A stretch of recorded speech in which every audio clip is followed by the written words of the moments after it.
Hey, what's going on, everybody? Welcome back to my channel. I am Sabrina Soul, and tonight we are going to be discussing Ready to Love, the reunion part 1. I am so excited to get started. Sorry about the lateness, running slightly behind schedule. Not sure who else is going to be joining us, but I do know that Really Be TV, just to let you guys know, she should be joining us a little bit later, and not sure who else is going to be joining. But if you have not liked this video, definitely click that thumbs up. Let me go over here. Sorry. All right, I'm about to click it. So I got 17 thumbs up and I got 50 people watching already. Thank you so much for joining us. If you are not subscribed to my channel, definitely click that subscribe. Make sure you click that black notification bell. So every time I go live or I upload a new video, you will be the first to know. And if you are new here, welcome, welcome, welcome. Other than that, I want to get right into it. Oh, and just to let you guys know, the format is going to be a little different tonight. Just to let you know that I'm not going to be reading notes, just because with this reunion, it was just entirely too much. And I wasn't going to be sitting here for 3 minutes reading notes, because I don't want to really miss too much with this reunion, because it was a lot. So what I'm going to do is I'm going to play the reunion, but I'm going to let you guys hear the audio instead of me reading the notes. And I do have my screenshots. So that's how we're going to do it for each scene and segment as we move forward throughout the reunion. Definitely go into the comments section if you have any comments. You guys know I put the comments up on the screen. And other than that, I am ready to get started. Before we get started, I'm going to go around and have my panelists introduce themselves so you know where you can find them on their socials. We're going to start with Tyrone, then P.O. What's up? Tyrone Wilson. Always a pleasure. You can find me at TyWilson21 everywhere. I was on Ready to Love DC. You know what it is. Where are we at? Week 13. Let's get it. You know how we do. P.O. Oh, I think you're on mute. Yep.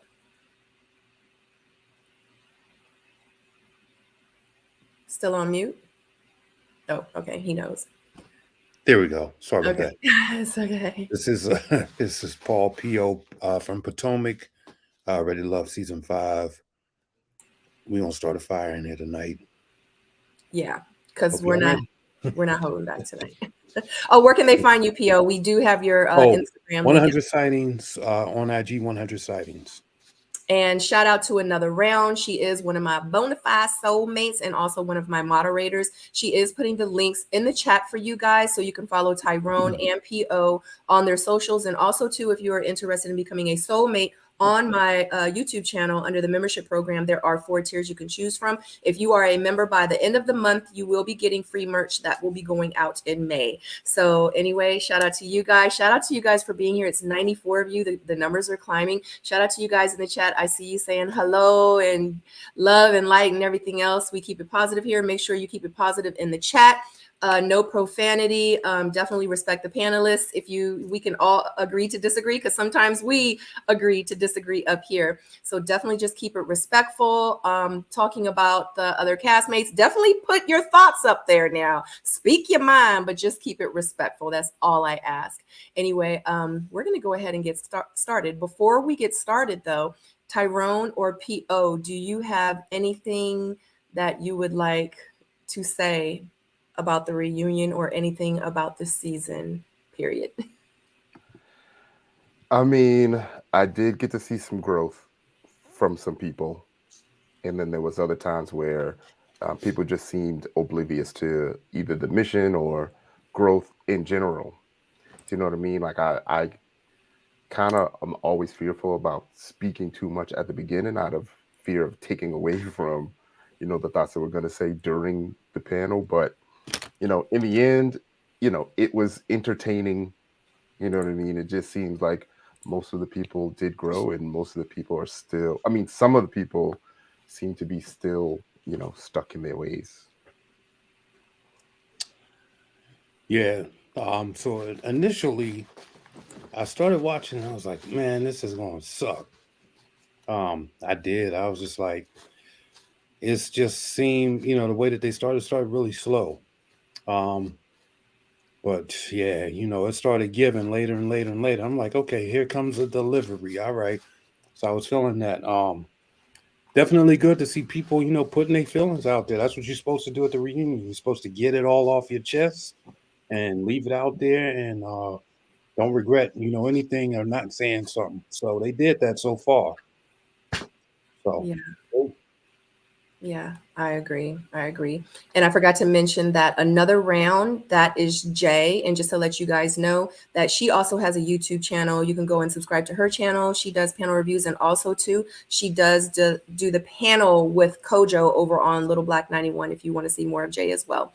All right, let's get started. So like I said, for you guys that's just now coming in, I'm not going to be reading notes, but I am going to let you guys hear the audio of that scene, and then we're going to discuss it. And I do still have my screenshots, just to let you know. So we're going to go ahead and get started. This is, let me say, we start with the reunion. The very first couple is Jeffrey and Andre. She talks about her connections and then says pretty much she didn't hear from Andre. So we're going to go ahead and listen to that. And just to let you know, like each segment is like 3 to 4 minutes long. And I was not going to be reading 3 to 4 minutes long worth of notes. So I'm just going to let you guys hear the audio. All right, let's get started. Hey, before we get started, shout out to T Mo. Hey, thank you so much for joining my membership community, for being a soulmate, a bona fide and real life soulmate. Thank you so much. We love you here. Yay. Thank you. You're welcome another round. Absolutely, of course. Yes, let's welcome Timo. Thank you. Yay. I'm so excited. All right, here we go.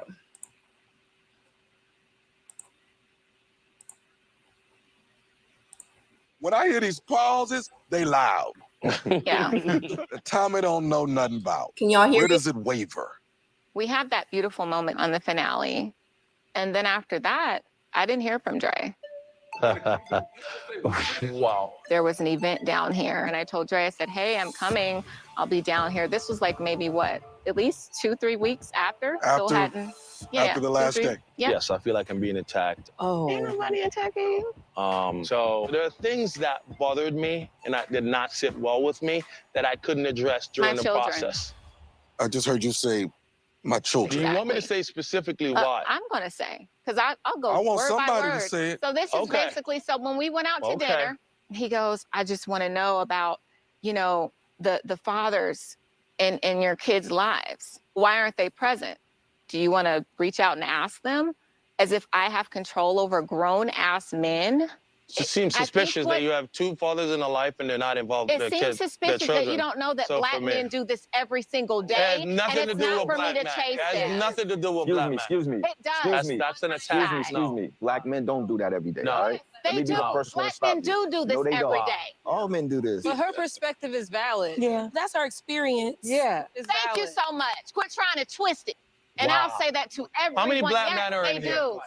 I'm not playing around this reunion. So don't play around. Let's do it. Let me just clear this up a tad bit.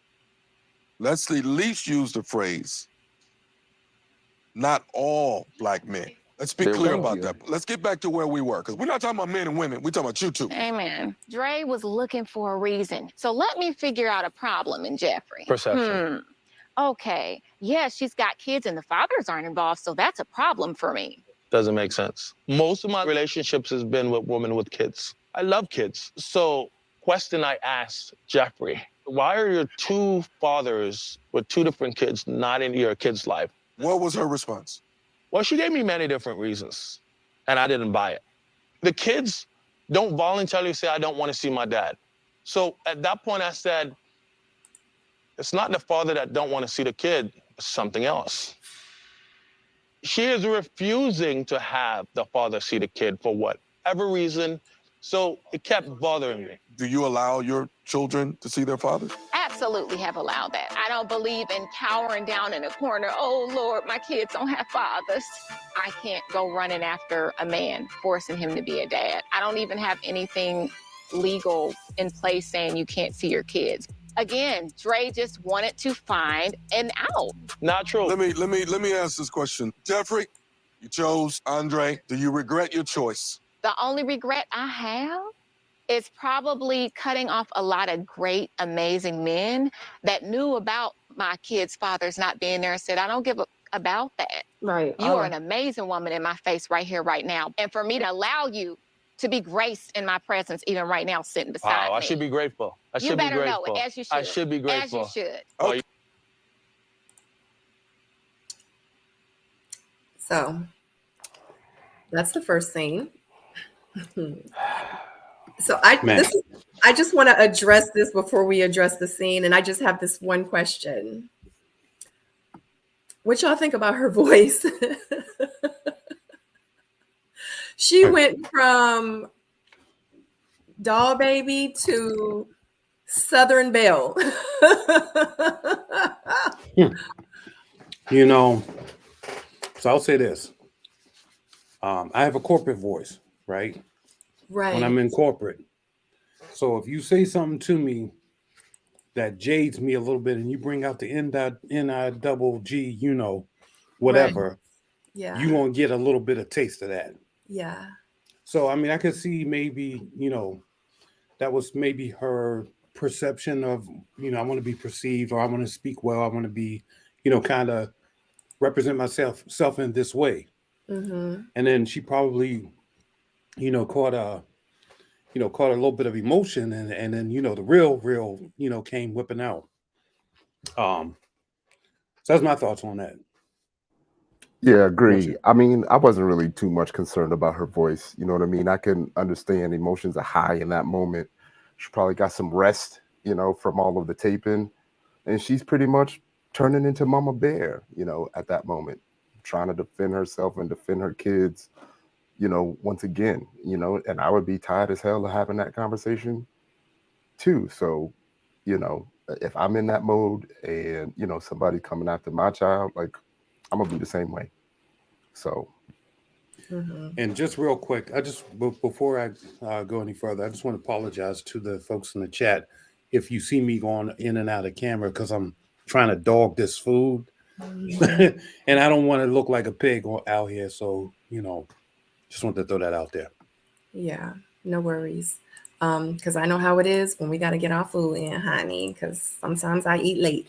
But no, I wanted to address that because I've been seeing a lot in the blogs and stuff like that, that people are having a real issue with her voice. And I'm just like, oh, wow. But I do want to throw this out there. And I wish I had time, but I wanted to do like the outfits for like all like the ladies and like the men and stuff like that. But I'm sorry, guys, because my daughter is coughing. But I just want to say that Jeffrey's look, and I actually let her know her look this reunion was everything. I don't know if you guys follow her on social media, but she did show her entire dress. And a lot of people were making fun saying, you know, she was ready to get married, child. If somebody was ready to get married, she would have got married that day because the dress she had on looked like a wedding dress. It did, but let me tell you something. It was beautiful. Yes, it was. It was gorgeous. So shout out to Jeffrey and her designer. It was a beautiful dress. No doubt. She came dressed to kill. Yes. And she killed him with that one. Yeah. I ain't gonna lie. Her look was everything. So shout out to Jeffrey for that. I mean, all the women were beautiful, but her dress, and y'all know, you know, I design clothes, so loved it. So let's get into it. I know we discussed previously, and I know I've said it in a couple of my lives and other reviews and stuff. Like, I really feel like maybe I was wrong, but I felt like that Andre should have known. Like, I just don't understand. Like, you knew she had kids. I'm assuming that you knew that the kid's father was. I just feel like everybody knew. The whole world knew. Everybody, the people on the show knew. And you know, the men talk in the lounge. So I just don't even know. And it's not like she hid it from anyone. So I just don't and I'm not saying that Andre was wrong for asking. Absolutely, you need to know what's going on, especially if you can be dating this lady. You need to know what's going on with her kids, his father, what's going on. People ask me all the time, like, you know, like, what's going on with her father? Like, is he in a lie? Because people want to know, especially men. I'm sure women do too. Am I going to be dealing with baby mama drama? Am I going to be dealing with baby daddy drama? Like, how often do he come around? Do he be staying the night sometime? Like, they need to know. So I get it. But my concern is, and my thoughts is, really, like, Dre, you didn't know? You know what I mean? So it just kind of mind boggled me. So when Jeffrey said he was just looking for an out, that's exactly how I felt. Yeah, because so this way I look at it. He sat there and said, I didn't have any time, or I couldn't address these things during the process. Yep. But you chose her at the end. You didn't have to do that. Yep. You could have said, you know what? I'm cool. You could have went there and said, Jeffrey, there's some things that I couldn't address to you in the process, and I'm just not clear on them. And therefore, I have to choose myself. I mean, you could have did that. He could have took a page out of my book. But you didn't. Because, so to me, when you do that, it's fake. Yeah. That's not being real, bro. I'm not calling you a fake dude or whatever because I don't know you personally, but that whole action, you going through the show and carrying it out at the end, and you chose her only to tell her, I chose you, but I don't want to choose you because I don't know. Like, come on, man. Know yourself, bro. You got to. Yeah, it was hard to watch. It just was giving, like, why wouldn't that have been the number one question? I mean, like, when I meet people, and y'all know I've been on dating apps, like, usually that's one of the first questions that we discuss within like the first few days or a week that we're just communicating with each other. You know what I mean? Like, how many kids you got? Oh, okay. Well, how's the relationship between you? You know what I mean? Like you didn't have time to address it on the show, or you couldn't address it, or you didn't want to address. This scene just completely bothered me. I'm not saying like I don't have no problems with Andre. I just feel like that how he handled himself, and then at the very end, when he goes to not green screen, when he's in backstage, I forgot who he was talking to, maybe Anthony. He was like, she says that I stopped calling her, but in real life, she stopped calling me. She ghosted me. So at this point, I'm just kind of like, I don't know who to believe, because it just seems like this season, it's just been so many lies. And I think that's why us as the viewers are so confused by a lot of things, because it's just not making sense. A lot of stuff is not making sense. At the end of the day, what I would like to know from him is, why did you choose her? Why did you do that? I just want to know. Maybe because he just wanted to make it to the end. Sorry, Tyrone. Go ahead. No, it's all good. I think my earbuds is off. Like, it's all a touchy subject for me with the kids and, Black fathers being present. Because I know personally, for me, I mean, there ain't nothing but death that's going to keep me from my child. You know what I mean? So for him, and my very first question was, what was the suspicion about? Do you know what I mean? And why didn't he talk to her about it or ask her about it? And if he chose her, then it made me feel like they had already had that conversation. They moved past it. So as we always say, to continue to use somebody's vulnerabilities and weaknesses against them when it suits you, like, we were never cool with that, right? Like, if you had agreed to move past it, then move past it. I guess we got something confused, or we missed something, because I ain't never heard her say all Black men. They must have felt some type of way about hearing anything negative about Black men. But, it's really simple. It's a really simple court process with visitation, child support, and custody. Simple. If you are a good dude, ain't nothing stopping you from seeing your child. So for him to believe that she could keep a man from seeing her child, and not necessarily believing that there ain't shit dudes out there that just ain't present. I'm a product of that. I have family members that are a product of men who just ain't there. And eventually moms will just give up talking to them and be like, hey, you know where your child is? You want to see your child? through it all, I've seen women still allow the father to be, with the kid, even though they ain't about nothing, And for men, black men that are afraid of the court system, stop being afraid of the court system. Do what you got to do to be with your child. Period. So let me address that part too. I do, and so I think that Jeffrey could have made that statement a little bit more personal by saying, my experience with black men is, or my experience has been this. So that's probably where the gentleman, the folks in the gentleman's lounge is like, wait, what? What you talking about, man? This ain't a black thing or whatever. But the reality of it is this: if you do experience that, that's how you feel. That's how you feel. Nobody can take that away from you, right? So for her to say that, yeah, maybe she could have said that a little bit better. But I think everybody knew exactly what she meant at the end of the day. They was, they like, it seemed like that like got everybody kind of like, on her, and it was like a form for men to unite, kind of. And I know what it is. You see your brother getting chewed up a little bit, so you want to figure out a way to come in and rescue him from that, and then they highlight that situation, and then it's like, but you just said this, and now that's a distraction. So it sounded like it was a response to Andre's comment, which I didn't quite, which I kind of agreed with, but not really. When he said something about kids, the comment was about the kids ain't gonna say that they don't want to be with their dad, or something like that.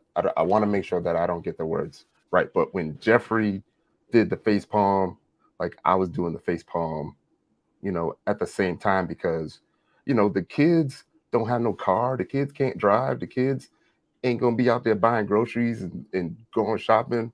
Right. That's the man's job. Right. That's the father's job to do all that. Right.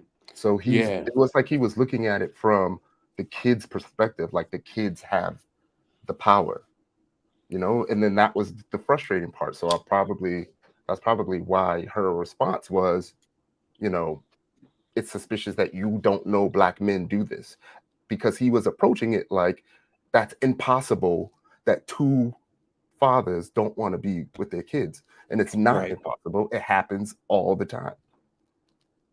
That is true. And I mean, we see it more times than enough. But ultimately, at the end of the day, a man, even if you make this responsibility, you should be fighting tooth and nail, hand over foot, hell or high water. Nothing should be able to stop you from seeing your child if you want that. Period. There's nothing that can do that. So, I mean, there's enough resources, there's enough things in the court to put in place or whatever. So you can't say that somebody won't allow you to do it unless they have a pistol and they threaten you with a gun and your life is on the line. Otherwise, talk to those guys. Yeah. And like I said, this came up before. I said, as black men, we have to do better. We have to congregate and pick our brothers up when we see this behavior. We have to check our best friends or our cousins or our brothers or uncles or whatever. We have to do this. Mm-hmm. Mm-hmm. Tyrone.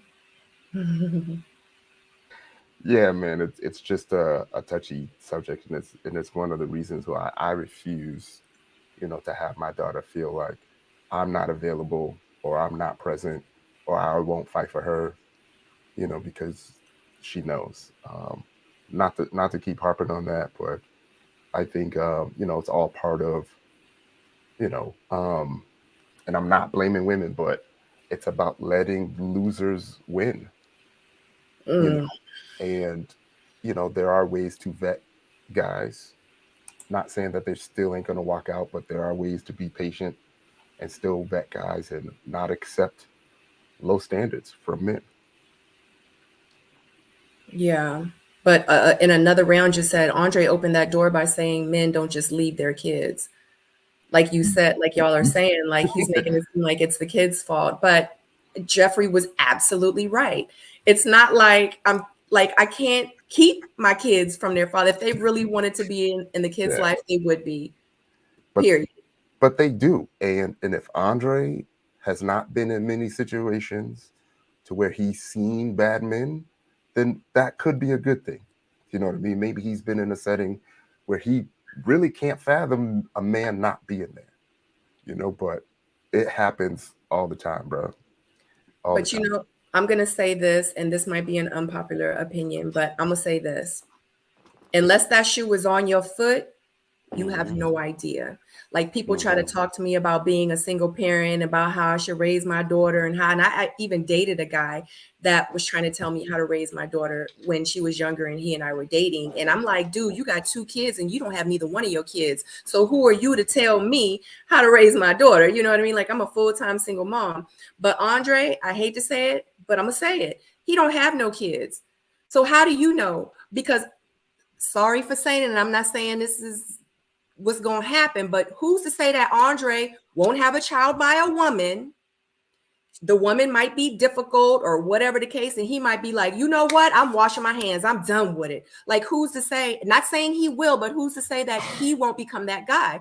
And you never know your future. You don't know what's going to happen in your future.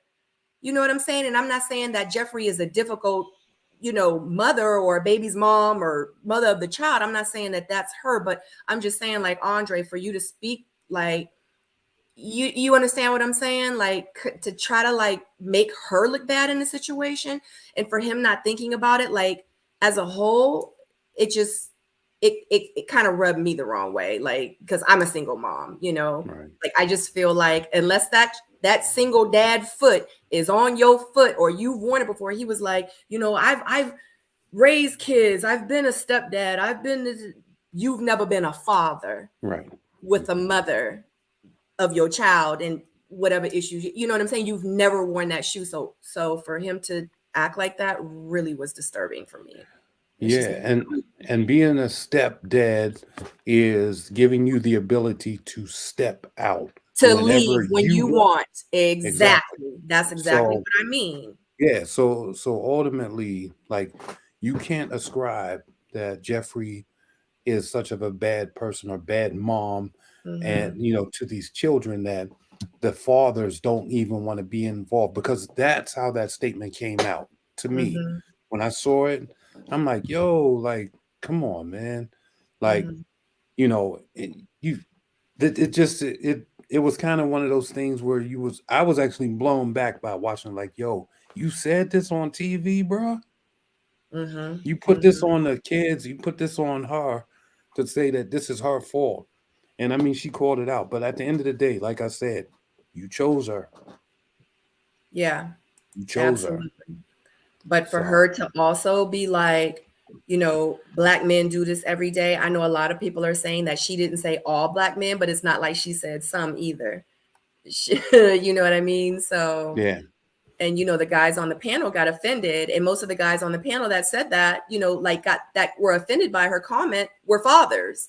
You know what I mean? So that's like if someone say to you guys, black men do this every day, black men don't take care of their kids. You So would it's say, kind of yeah. like, so if I didn't say the word some, would you guys have maybe slightly gotten offended by it or not?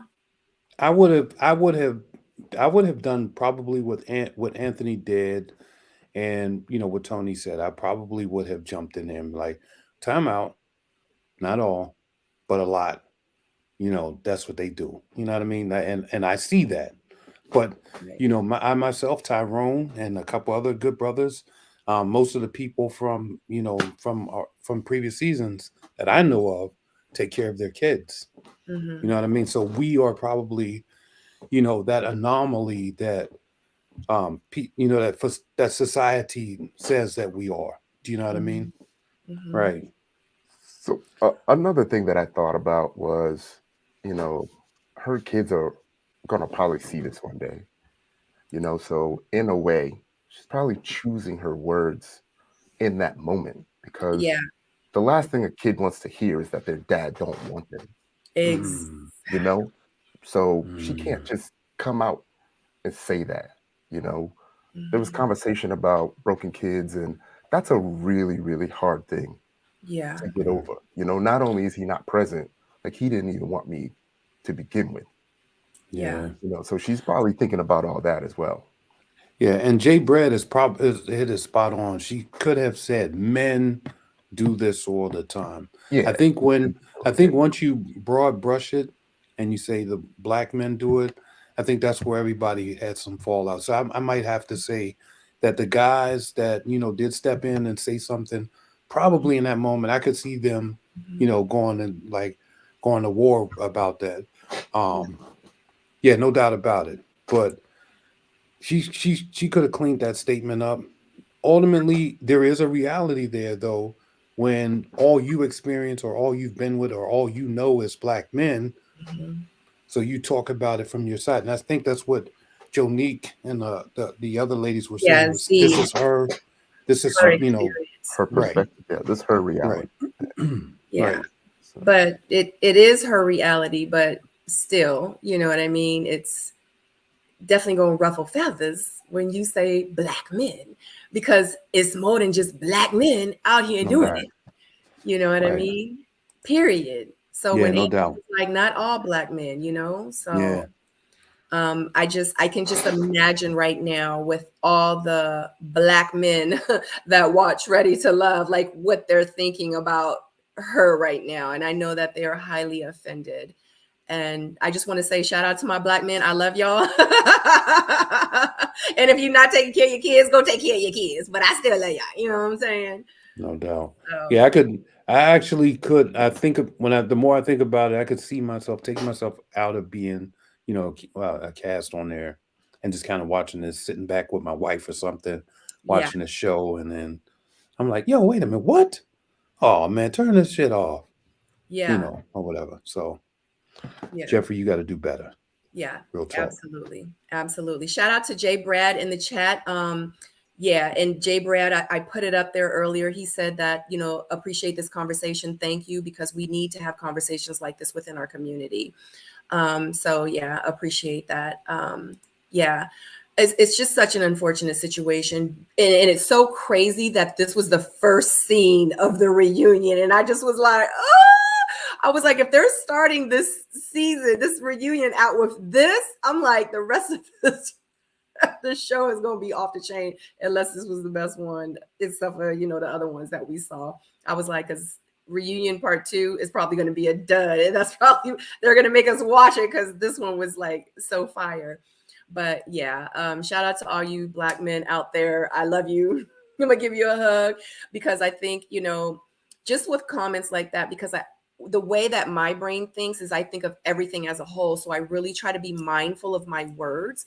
So me as a woman and me and how I feel about my black men. Now there are some things that my black men do, but at the end of the day, I think about everything as a whole. I think about all the things and challenges and in life that black men have to endure every day. You know what I mean? The things that they have to go through just being in this world and living in this society and the way that we are, and the fact that we can't even walk down the street, you know what I'm saying, and feel safe, without someone stereotyping this person and them not making it home. And and those are our black men. So it's like when I think about comments like that, it really does rub me the wrong way, because I think about everything else that they have to go through. So to put that on black men, not some, and that's why I'm trying to have my words right. I'm not saying some, I'm not saying all, but black men, because those were the words that were used. It just really offended me. So that's my take on it. I don't have nothing else to say about the scene. Tyrone, you want to conclude with this scene? no, Next scene. yeah, sure. So you don't have anything else to say? No, I just think that again, I'm an advocate for educating black men on the processes in the courts, Yeah. and not to be afraid of the courts. And these are conversations that we should have, Mhm. more often. Like I said, it's just a sentimental thing to me because I understand both sides. Like I have cousins and sisters, so I've seen good men and bad men. And you know, you want to check my stories, you see me cross the ends of the earth to be with my daughter. So Yeah. So I don't know if this is our Jeffrey. I say our Jeffrey. She belongs to us. I don't know if this is our Jeffrey on the show, but I think Jeffrey's last name is Riley. So I think this is her. And she's saying, I actually said black men do this on my side. I posted it on my page. Sabrina, pull up the clip. People just want to deflect from reality. So sad. Jeffrey is where is this? Is this on your Instagram?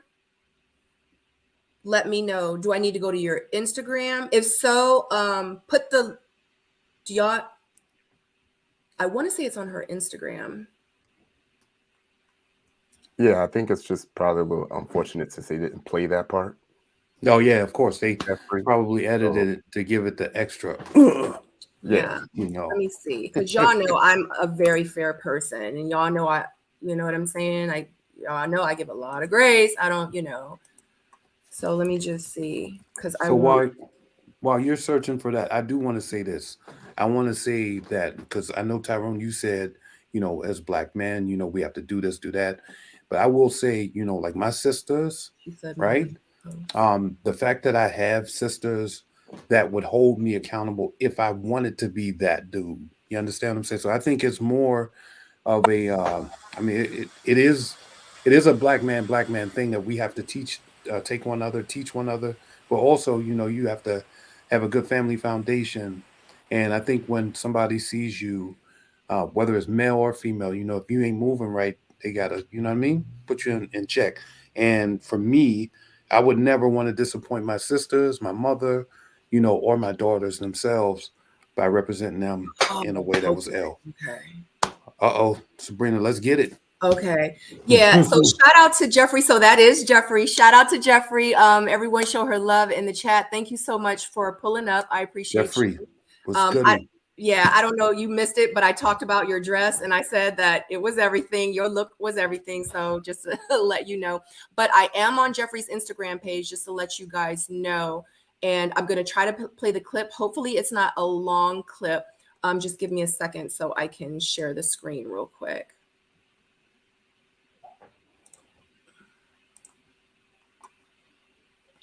All right.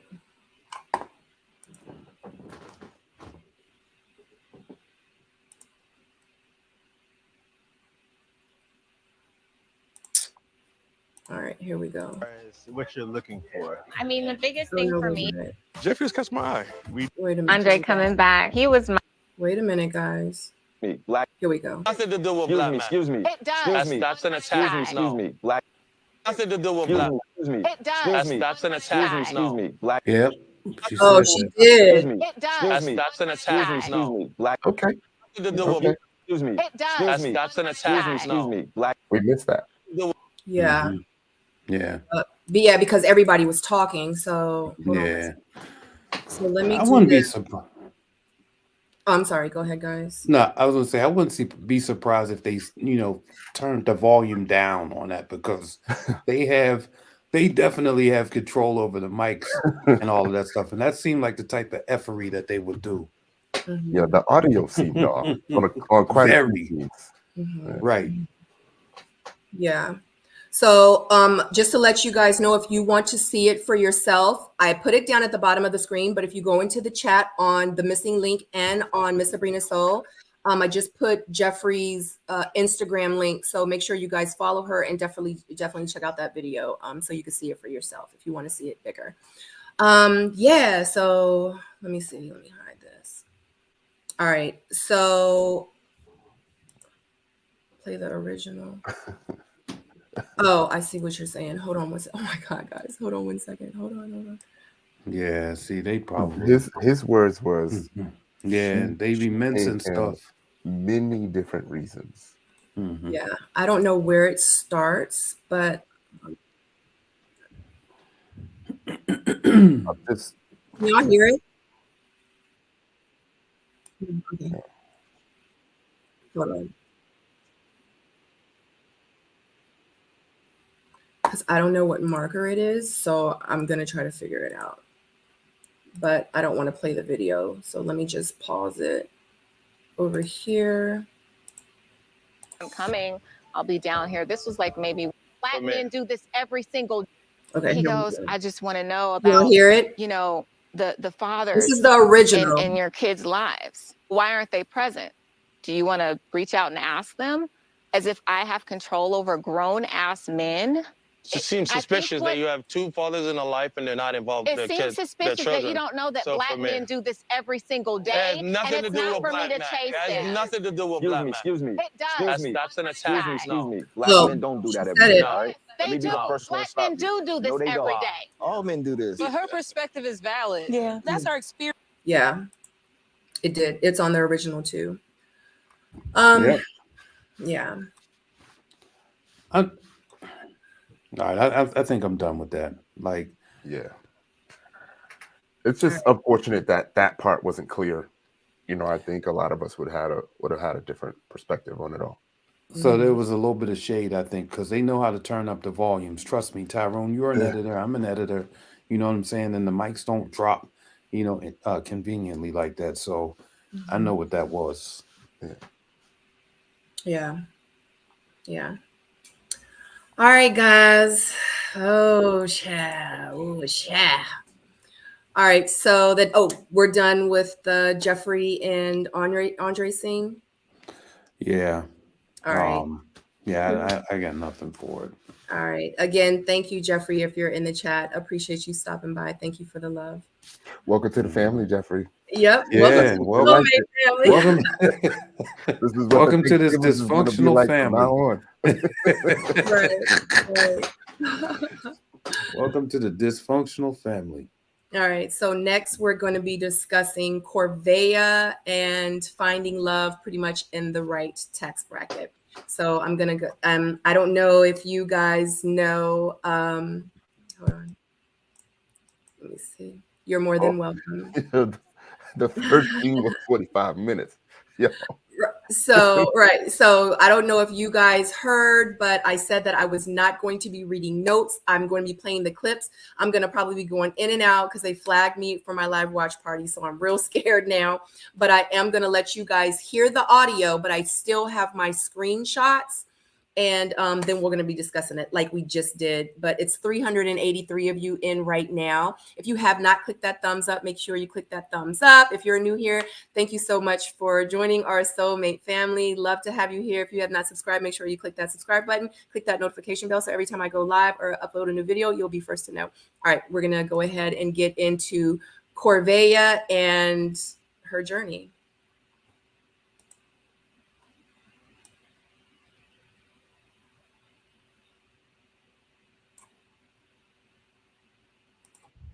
Wow. All right. Corvea. Why is it important for a man to provide for you expensive things? It's important for a man to be a go-getter because I look forward to a family. I look forward to generational wealth. I look forward to taking care of me and mine. And so why would I ever pursue a man that is not serious and on point about his finances? Tommy, I actually have to say, when you relate to me that you like being spoiled, when I hear spoiled, usually it's you're getting things unearned. Wrong time, if wrong you point at tone. somebody as, oh, that's a spoiled child, immediately you think he's gotten everything unearned. Right, and that's So such a negativity. testament to how different we are based on our upbringing. Coming from a family and a lineage where we've come from nothing and we've made something of ourselves. Now there's doctors in my family. It's almost like to spoil your child, it's an accomplishment. I understand the message Corvea is trying to get across. Hey, listen, we want to hear this. We got to hear this, guys. But initially, it was just carried across with negative energy. And that's how people react. I just wanted to address that. Can I address that? Here we go. So to give context, when I was sitting down with Demario, we talked about a bunch of stuff. And it just snowballed into Lyndon doesn't fit in that because he has a roommate, but that has nothing to do with me. That has everything to do with how you felt as a man with Demario, who was confident in that situation. No. It was you were giving Demario a list of your demands. You have to go to therapy. That's a big one. That part. She's like, I cannot date a man who lives with somebody else. Like, I met you 20 minutes ago, and now you're telling me that I need to go to therapy or else I can't talk to you. Like, who I are didn't you? say any of that, but if you felt that cuts me out of your pool of potentials, then that's fine with me. There's other women here. Does it bother you about some of the things that were said that turned some of these men off? Nothing about what turned these men off bothered me at all. I will say, though, I don't know who told you that I said that you tried to kiss me. You didn't say that. I don't remember. Jeffrey told me Heard my name. that you said I tried to kiss you. That's why I said it. And he asked me why, and it was quick. I said, because she's a liar. Because that's what Jeffrey told me. Damn. I just don't remember saying Lyndon tried to kiss me. But that something that another woman said made Lyndon not like me is sad, you know? All right. Want to give a shout out to Really Be TV. Thank you so much for joining us. Hey, Really Be, we haven't seen, I know, and you have been busy, girl. You have been busy. Y'all need to go over to Really Be's channel because she be posting, honey. She been doing interviews and everything. I'm trying. Thank you. Thank you so much. Yep. Absolutely. So before we, because y'all know I don't like to jump too much over segments. So a lot of you guys have been saying to interview Jeffrey. I see you in the chat, and Jeffrey did say that Sabrina has such a beautiful spirit. I just made interview with her. She was one of my favorites on her season because she stood alone. I would love to have you, Jeffrey. I've already sent you a message. I sent you a message a couple weeks ago. So if you do want to interview with me, I would love to have you on and for us to talk about the topics that we put in some other topics that I put in the message. So I appreciate you so much. Thank you so much. So I don't know if you want to comment really be, because I love to hear your thoughts on some things. And we just did the first scene literally, and we just finished. So the next scene was Corvea, but the first scene was Jeffrey and Andre. And I don't know if you remember that pretty much when, he said pretty much, or she was saying pretty much he wanted an out. And he was like, well, I just don't understand how you got two dads and they not in your life. And she had mentioned about how, Black men do this every day. And then the guys on the panel got upset and was like, wait a minute, not all Black men. So do you want to comment within that scene? Yeah, I do. Two things I want to say. The first thing I want to say is Andre is full of it. If that was an issue for you, if that was a problem for you, it was made very clear during the show. Jeffrey said it during that episode where she was supposed to introduce men to their exes, and she explained, because Tommy said, well, you're gonna have to tell them why they're not meeting somebody. And so she explained that. So I do feel like he was just coming up with something. I do think maybe more exchange between them. But I think that I think Andre was full of it in that moment. Now, on the flip side, I did have a problem with Jeffrey making that statement about Black men, because she has said that before. And I understand that is her experience, and I don't want to take away from her experience. But the problem I have is when we make blanket statements. I hate that in any area. When we make a blanket statement and make it seem like this is what people do. Has her experiences with Black men not been great as it relates to them taking care of their children? Absolutely. And I can't take away from that. But I had a problem, and I'm glad that the Black men did speak up, because you had Black men on that stage who were taking care of their children. So I don't like, and again, I understand that that's her experience, but I don't like that's the narrative that she is pushing. That Black men don't take care of their children, or they abandon their children every day. And that's not fair. And I don't think that's true. So that was both sides of that coin. Yeah, we just had like a whole 35-40 minute segment. So I appreciate your thoughts. Were you able to hear the Corvea segment? Were you able to hear the Corvea segment? Because that's what we're moving on to now. Yeah. Okay, cool. Yeah, I got it. Perfect. So just to let you guys know, Really Be, the link is in the chat. I just put it down at the bottom, but the link is in the chat for you to follow Really Be on her YouTube channel. So, all right, who wants to start with Corvea and the tax bracket and Lyndon having a roommate and she dismissed him because of it and the conversation she had with DeMario, etc. Let me scroll my notes back up. I mean, I would just say that I'm happy that she stood on, you know, her beliefs. If those are your standards, stick to your standards. You know, I feel like I've always, you know, understood what she was saying. You know, being spoiled is subjective, you know, and I would want my kids to be spoiled, right? Unless they realize that they're spoiled. And then now I got to humble them a little bit. You know, like I've been poor, I've been broke. I don't want to go back. I refuse to go back, you know, which is why you work hard to give your family and your friends and your kids nice things, because you would want that to be normal, right? You would want Black excellence to be normal. So I get it. I also understand that they may not have liked her delivery. You know, we were going through the season trying to figure out what the limit was. What was that money number, you know, that Corvea needed to be happy? But that was never said. You know, she was just making blanket statements about you need to be right with your finances. And there are things that she can defer about a man who is not ready simply by the conversation that they're having. And if that is her quick way to vet a man and she's willing to stand on that and willing to let that man walk away because he feels like she don't need to be asking that question, then he can be out. Just like we just said, we need to stop letting the losers win. So I think my very last point was, you know, therapy is important. You know, being financially balanced and financially savvy is important because, you know, subconsciously you're thinking about the future of yourself and the future of your children. And all of those things need to be right, whether you agree with that or not.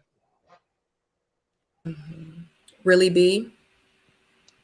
So I'ma still want to pause lines. I think this was some editing to make it look worse than it was. Um, I had a whole tangent about this when we talked about it on my channel.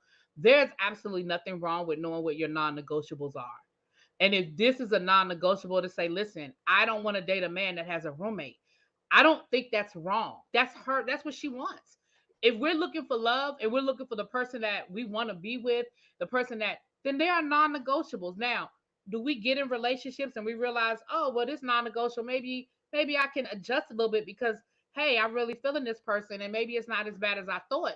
But it's nothing wrong with knowing what it is that you want, having that non-negotiable and walking in the door. I'm with Ty on that one. I said that on my channel. I said, listen, I have been there and done that with the guy with no job, the guy with no car. I was the girl from baby boy letting my man drop me off at work and taking my car all day with no damn job. I was picking up job applications saying, hey baby, I think this would be good for you. Been there and done that. And I think sometimes our desires and our standards come from our experiences. Her, maybe she had an experience with a guy who had a roommate and there was something there with that. Maybe she's had a couple of them. So I don't think it's wrong to have standards and non-negotiables. And who the hell doesn't want to be spoiled? Like, that's stupid. Men like to be spoiled, women like to be spoiled. And so I don't know. Did it come off gold digger-ish? It could have, but I think that's, again, it's still Paul's line. I think it was edited that way, but I don't think she was wrong to say these are my non-negotiables and this is what I want and this is what I don't want. And somebody said not at this age. I don't know, because I know I wish at a younger age I had better non-negotiables. So I didn't think I didn't have a problem with it. So let me chime in here. I understood what Mark Anthony said when he, because to me, if somebody says I want to be spoiled, I'm turned off because I'm coming in. I might already be ready to do that anyway, but I don't need to be told. So I feel like, if you tell me to do that, I feel like I'm being forced and I have to meet a standard where I might could already be coming with that standard. But the flip side of it is this. If you're used to what you're used to, like for me, I'm expensive. I mean, I don't act expensive. I don't charge people, but for me, I'm expensive towards myself. I pay for whatever I want. I pay for whatever I want to drive or whatever. Everybody may not feel like that. Somebody might be okay driving a Toyota or a Nissan, right? Maybe that's not for me. However, um, I'm not going to buy a Nissan because they want me to buy a Nissan to fit in with them. You understand what I'm saying? So you do have your standards there. It's just how you present what your standards are. It can be the determining factor on how people will receive you as a person.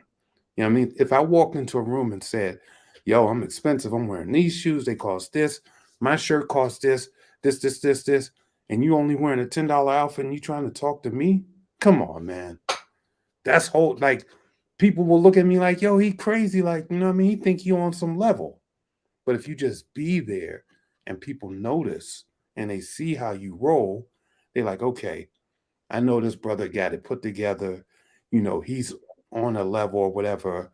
Maybe he's not telling me this is what he wants me to do, but the energy has to be matched. You know what you're dealing with. That's all I'm saying. So it could have been her delivery, could have been a little bit better. It's very coarse the way that she said it. Yeah. And just to put this up here, ironically, another round is on the road tonight. She said all those people needed to be asked all those people needed to do is ask each other, what does that mean to you? This situation could have been clear. She is absolutely right, because I am quick to be like, I love to be spoiled. I want to be spoiled. But see, the thing with she and I, because she started talking about my shoes are real expensive and this is really expensive. And so I'm not one of those people, because for me, everything that I have, like I have, and like P.O. said, I know millionaires that drive Toyotas. You know what I mean? They got regular cars, and I know for me, with the things that I have and my material things that I have, yes, they are on the little expensive side, but guess what? Those are the things that I want for myself. I'm dang on sure not going to have no man. I feel like I have to, because my thing is if you won't buy me $1,000 pair of shoes, what I got to do? Who sent you? Like, I just need to know, you know what I'm saying? Like, I just feel like, why? I know them $1,000 shoes is going to come with the price at the end of the day if they free. And I'm just not that person, because you damn sure I'm not going to kiss you. So you know what I'm saying? So I just need to, so I just need to know, like, what I got to do. Hey, Randall, what's going on? Y'all know, shout out to Randall. That was Randall from last season. Show him love in the chat. What up, boy? So I just need to know. You know what I mean? But for me, one thing is that hey, Randall, I want to be spoiled in ways that money can't buy. So another round is absolutely right. Because if I say I want to be spoiled, I want now a Mark Anthony, I just don't know. And I talk about age a lot, and I really try not to. But I just feel like if I said this to a man that was my age, he might be like, well, how you want me to spoil you, baby? I'd be like, I just want my foot rubbed. You know what I'm saying? I just want a nice bath and you feed me some strawberries. You know what I'm saying? But if he like 30, he might be like, what you mean spoil? Like, what you trying to say? What you trying to get a bat? What? You see what I mean? So I just, so yeah, because I don't need anybody to buy me. If you're going to spend any money on me, and if it's materialistic, go buy me a building so we can start a business together. That's what I want if you're going to spend money on me like that. I don't need the shoes. I don't need the bag. I don't need that stuff. Just like she said, I'm trying to build generational wealth. I'm trying to build a foundation. I'm trying to start some businesses. I'm trying to leave a legacy. Like, that's what but I'm doing that as a single person. So, I'm dang on sure not going to get no man and think that I need him to do that. No, like, this is where I am. And usually when I date men, I'm like, look, everything that I just said to you guys, I'm like, look, I'm trying to build a legacy. I'm trying to do this. I'm trying to have another business. I'm trying to have such and such. I'm trying to retire by da. Like, you got a 401. Like, what you doing? You got health insurance? Like, you got a passport? Like, those are the questions that I want to ask, that I ask, Okay. So, I mean, I don't know. I just think that in real life, I feel like that's kind of what she meant. But the fact that she led with, oh, all my shoes expensive, baby. I think because she led with that, I just think that Yeah. it just blew up into something that it wasn't. I feel like she kind of meant what I'm trying to say, but I kind of felt like she meant like, I'm trying to get that bag too. So I'm not going to take that away from it, because I do felt like that too. But I felt like it was everything, you know, in a whole. And I think we need to get away from. I think we need to get away from telling. Some things come with age, right? Some things come with experience. And so I just think we need to get, and I say we, I don't mean the four of us, but we need to get away from telling somebody this. Well, I mean, because I'm reading the comments in the chat, and I'm not coming at anybody in the chat, but if this is how she feels, that's how she feels. She may not want, people were like, well, you don't have to spoil somebody materialistically. That might not be the kind of spoil. She might want red bottoms and turquoise boxes, and that might be her love language. She just has to find the man that's cool with that. There are men that are cool with coming home every couple of weeks with a Louis Vuitton bag. There are men that are like you. She just has to find him. He wasn't on the show. It just wasn't. You know what I'm saying? So if that's how she feels, that's how she feels. Now again, we may fast forward and meet her in 10 years, and she be like, "Child, I was tripping." You know what I'm saying? I was tripping. But everybody has to figure it out. Yeah, I don't know, the context that came out in, by the way, when she said, I want to be spoiled, because there may have been a little bit more to that. We don't know. You know what I mean? That could have been isolated or whatever. But if she said that, some men are just lazy. They like, oh, that's gonna be too much damn work. I'm gonna have to, go run the grocery store. I'm gonna have to be bringing, this and that home and fixing cars and do all this stuff. I don't feel like it, so there's that. Yeah. And, and that is, it's her preference. And just like Really B said, at the end of the day, if that's her love language, because, I think on our season, Cornelius, I forgot who asked Cornelius what his love language was. He was like, gifts. And everybody was like, gifts. He a grown man, and that's one of his love languages. He like to get gifts. So I get it. You know what I'm saying? Who are we to be like, you know what I'm saying? But I don't know. I just think that with Corvella's situation, like, I understand her point, but I think with Corvella's situation, Lyndon was just offended. And that was the whole big blow up about that, is because he was offended because she's like, oh, you got a roommate? Oh, well, yeah, next. Yeah, but that's her preference. But I know, but when she said that, I was like, damn, you didn't even want to give homeboy a shot, like to kind of go in and see how did this happen? Like, I could be, I could have sold all my assets, right? And God knows whatever that could be worth, and I move into my sister's crib and stay there, but while I transition to wherever the hell else I'm going. You don't know this though. Like, we didn't even have a conversation. Like, I could be building a multi-million-dollar mansion, and I'm like, yeah, I just need to get the mansion up and running. Let me crash here. Exactly. That's what I said too. Yeah, you don't know what people are worth or what they're doing with their life. And then London being in the club, running clubs and stuff like that. I've been in the promoting and all of that stuff. I've made some nights $7,500 a night. $10,000, $15,000, $20,000 in a weekend. You don't know what this man's earnings potential could be, just off of that alone. Right. And that's why I said she may live 10 more years and realize I was tripping. Yep. But, because I mean, my experience was very much like that. I was renting a house. I was renting my best friend's house. She was getting married, blah, blah, blah, moved into her house, and she decided to sell the house. I didn't want to buy her house. I started looking for a house, right? She sold her house before I found a house. What did I have to do? I had to move back home with my parents. And I lived with them for like 6 or 7 months until I found, because then I was like, well, I can take my time.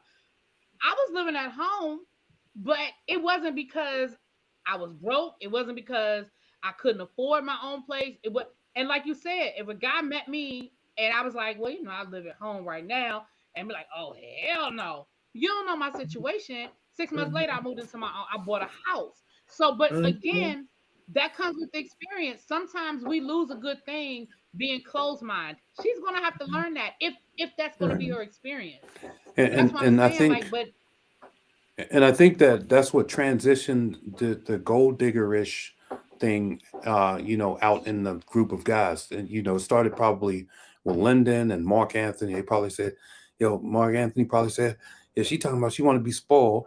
And Lyndon probably like, yeah, she's just booted me, and just because I live with my relative for a couple of days or whatever, and oh, she want money. And everybody probably was just like, so here's what it is. Yeah.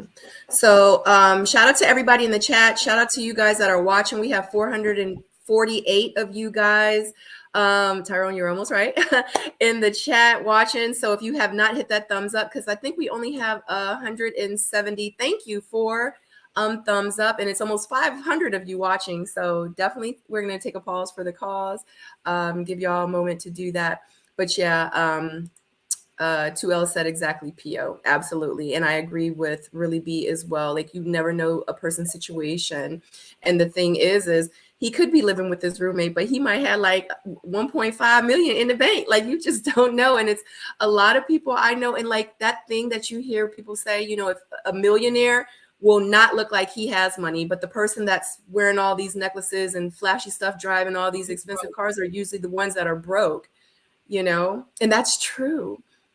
That's true. So from experience, I know I'll be like, hey, how you doing? How you doing? Because I'm thinking he got a great spirit. And then I meet him and I'm just like, oh, you rich.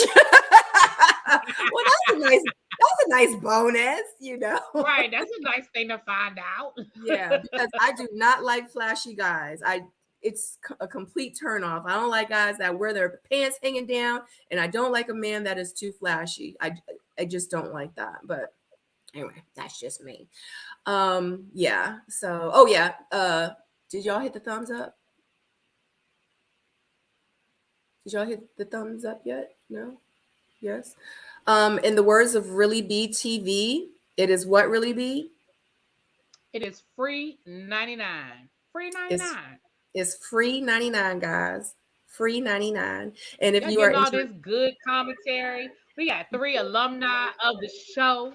We what? got PO giving you the behind the scenes. Okay, What? he always breaking down what production doing and thinking. Yeah, what more can you ask for? That's worth a What? life right there.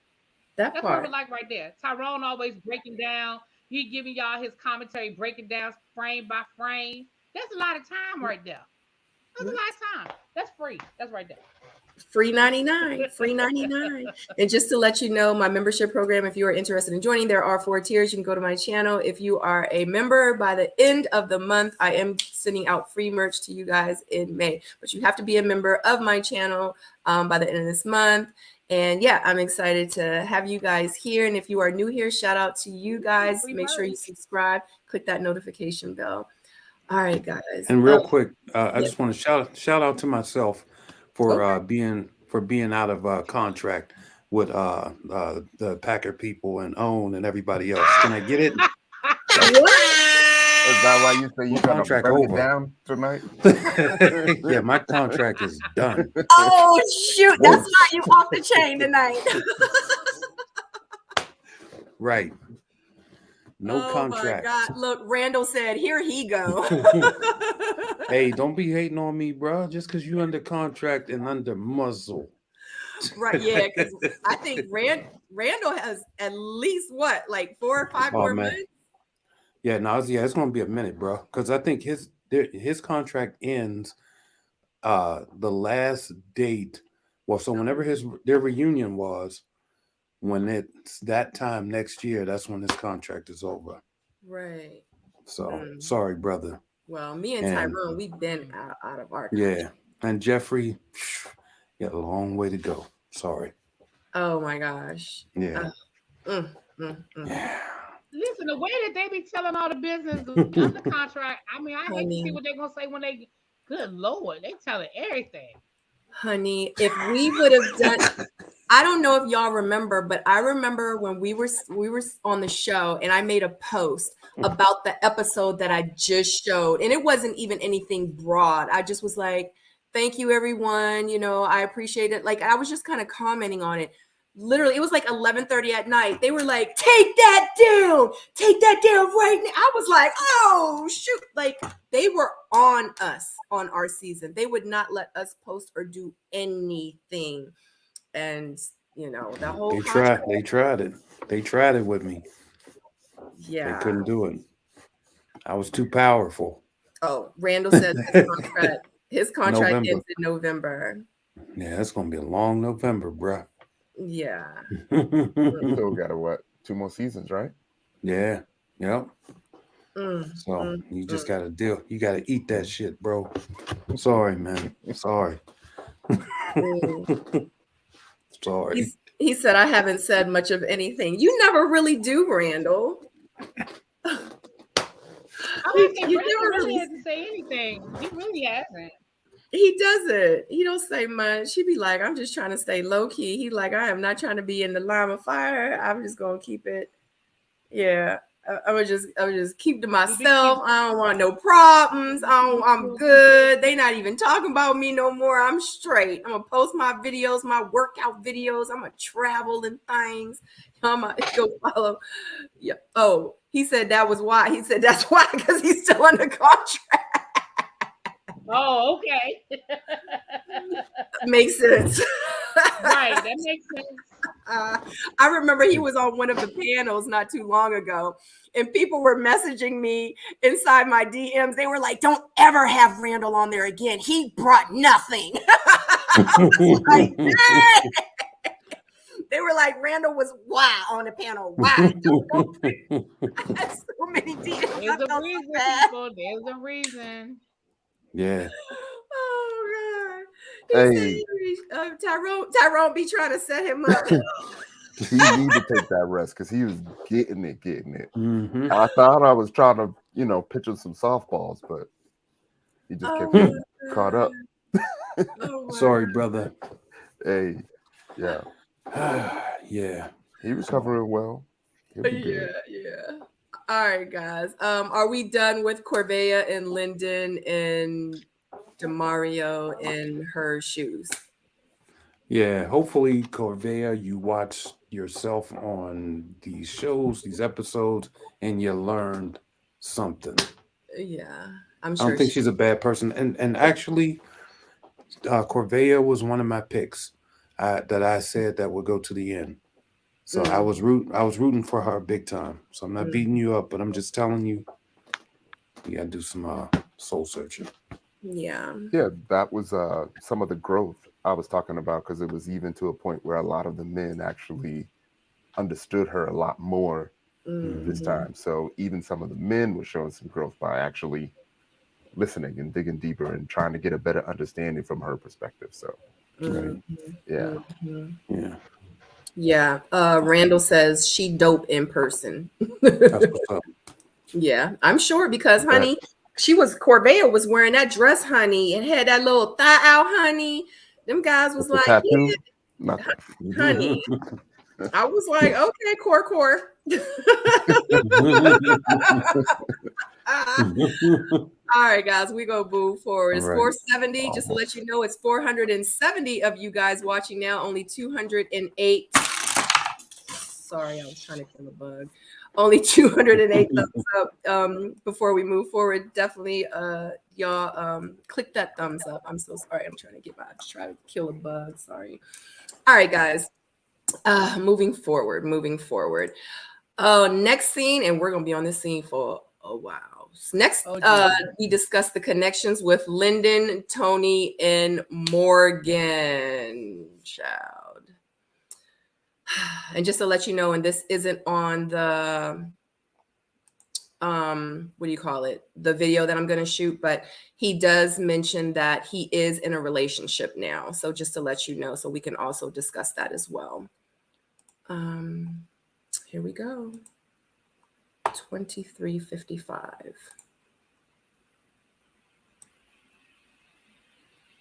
Because this is just we're talking about the journey. Here we go. My God. So, before I get to Lyndon, Morgan, how difficult was it to stop this journey for Lyndon? He's a unicorn. It was really, really rough for me. He was in the room, he just looked so sad. And at that point, I was like, okay, you know, I can't do this anymore. Lyndon, why do you think you and Morgan had such great chemistry? There was just honesty. Whether it was gonna make you mad or make you upset, but the process happens so fast. By the time you finish working on that friendship, it's time to decide if you're ready to love. At any point, did you feel intimidated by Morgan and Tony's relationship? Oh, of course. I'd be like, yo, who are you leaning towards? And she's like, honestly, right now, I'm leaning towards Tony. He seems like, you know, I'm his prize, and I'm not feeling that from you. So yeah, it's intimidating. That's just human nature. Tony, how does it feel when you look at the clip and you see the passionate kiss between Lyndon? That thing was passionate, boy. Ooh. Never knew that Lyndon kissed Morgan. So That was your first time seeing it? First time seeing it. But I respect Lyndon. You know, he's a go-getter. He had an attraction and vice versa with Morgan. I understand it. Do I like it? No, but I understand. You feel uncomfortable. Right, a little, yeah, uncomfortable.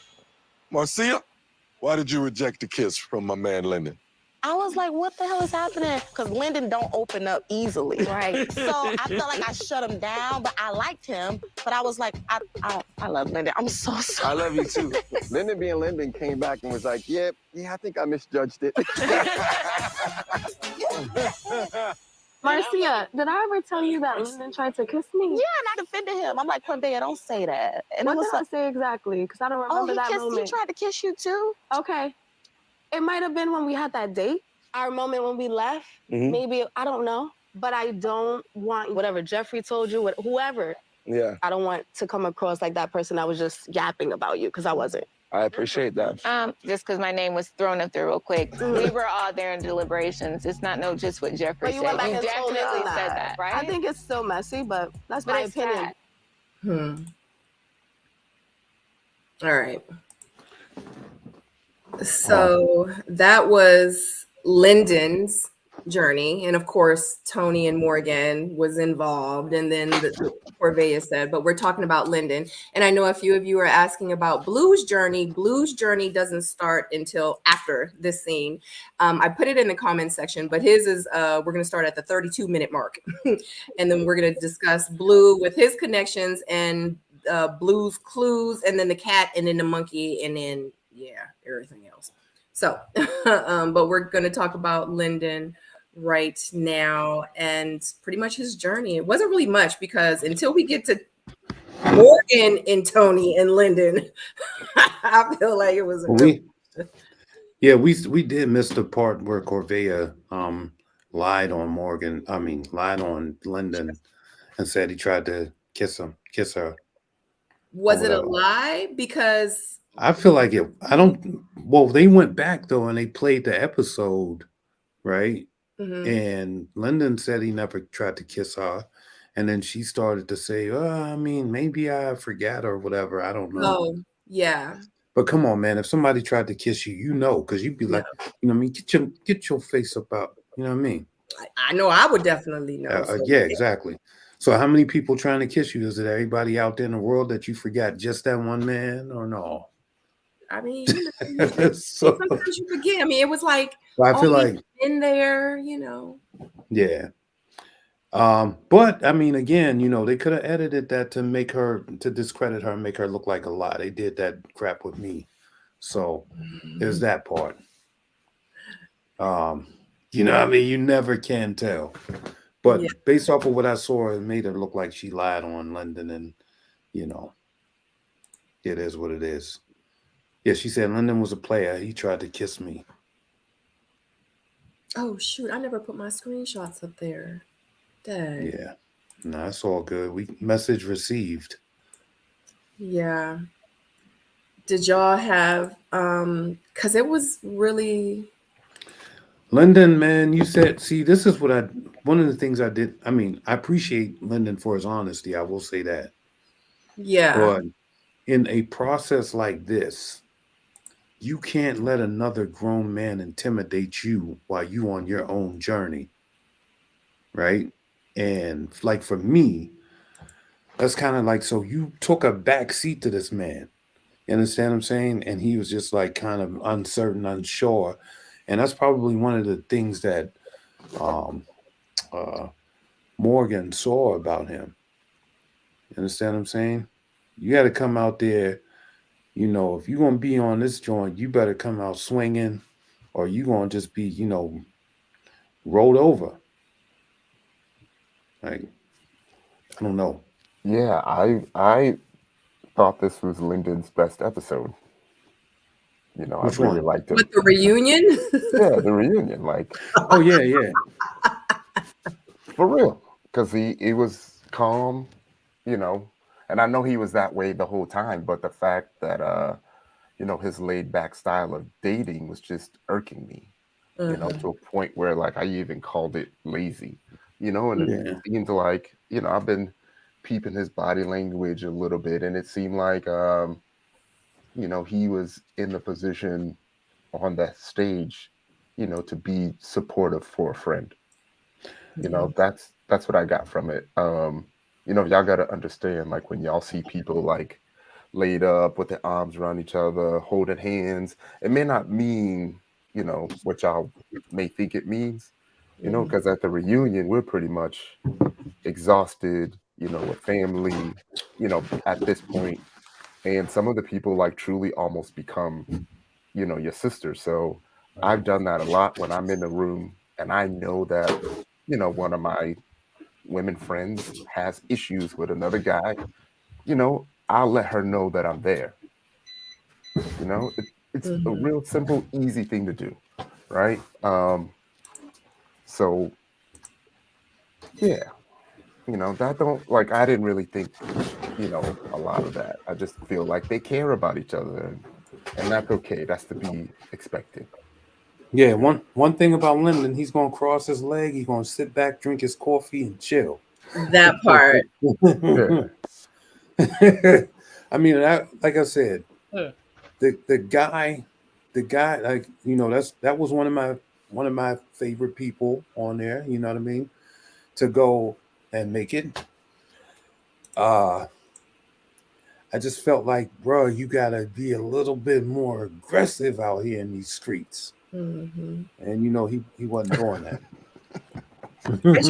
I just think because in real life he's Jamaican, and Jamaica's just they're real laid back. No. There's a whole different story. Like when he it comes knows. to women, I gotta talk to him. He knows because Jamaican men are hunters, man. They're hunters. See, I've never dated a Jamaican guy, but I know I've been to Jamaica like 53 times, and every time and I bet you they all screaming at you. No, they were all, but I was on the resort and they were all really nice. Oh, well, yeah, they ain't gonna mess their paycheck up, but you come up off of that resort, and I guarantee. I never had, maybe because of who I was though, because when I used to go, I was a public figure, like in Jamaica. So maybe they were like scared to talk to me, I guess. I don't know. But whenever I went, they were very polite. They were really nice to me. And they were just all just so laid back. No worries, man. Just relax. No worries, Right. Yeah. I like his energy and personality. Like, no, he seems like a really great guy. Yeah. Like, he seems like a really, great guy. And I think that, he's not gonna let no woman, no man trouble him. It's like, whatever. I'm here and whatever. But you can do that in your regular life, but what you don't do is come into this arena. Yeah. And then, just be like, man, I'm going to just be lazy out here. Yeah. But he probably didn't know. He probably didn't know, though. You know what I mean? Yeah, it just seemed like the timing just was off with a lot of the ladies, and that could have been just, because of his style. It just seemed like he was just like a tad bit late. For real, just seemed like he was just a little bit late on just about everybody, because it seemed like they was feeling him at some point. It's just someone was more aggressive. I mean, I don't even know what word to use, now, you know. Yeah. Laid back, lazy, not aggressive. How do I say it? What's the right thing to say? He just seems like he was trying to walk down the mountain, and Papa Bull you're and Baby walking. Bull? Yeah, he was trying to walk Papa down the Bull? mountain, but everybody else, even the ladies, was tumbling down there, and he's still up there walking. And you know, by the time he got to the bottom, everybody was together. The end. The end. Yeah, I didn't really have a whole lot. I mean, Lyndon, you know, again, I didn't have no problem with Lyndon. It was cool or whatever. But yeah, I don't really have a whole lot. You know, as far as him kissing people, I mean, again, I don't see what the big deal is. I mean, you dating, you kiss people. I don't see why. I mean, and I didn't go through the process, so from the outside looking in, I just don't care. I don't understand what the big deal is. I don't. Yeah. Right. Me too. Right. And it's crazy because when Lyndon first started off, you know, it's so crazy because you know how like you watch something and then after like a couple of episodes or a couple of seasons, you start fall in love with the characters. Like when, like in the very beginning, I would have never thought that I would have ended up feeling the way that I felt about Lyndon, like now. Like he wasn't even in my thoughts, like, but now I'm just like, oh, I love him so much. He seems like he's such a good guy. Like when he talks, like I want to see him on the couch with his legs crossed and just like sitting having a conversation. Like I don't know, he just makes me want to go grab a glass of wine. Like he needs to start his own podcast or something. Like I really enjoy listening to him speak, and I would have never thought that I would have had these kind of feelings about him, like episodes 1 through 5. You know what I mean? So he really grew on me. So shout out to Lyndon. I like Lyndon. Go ahead, Lyndon.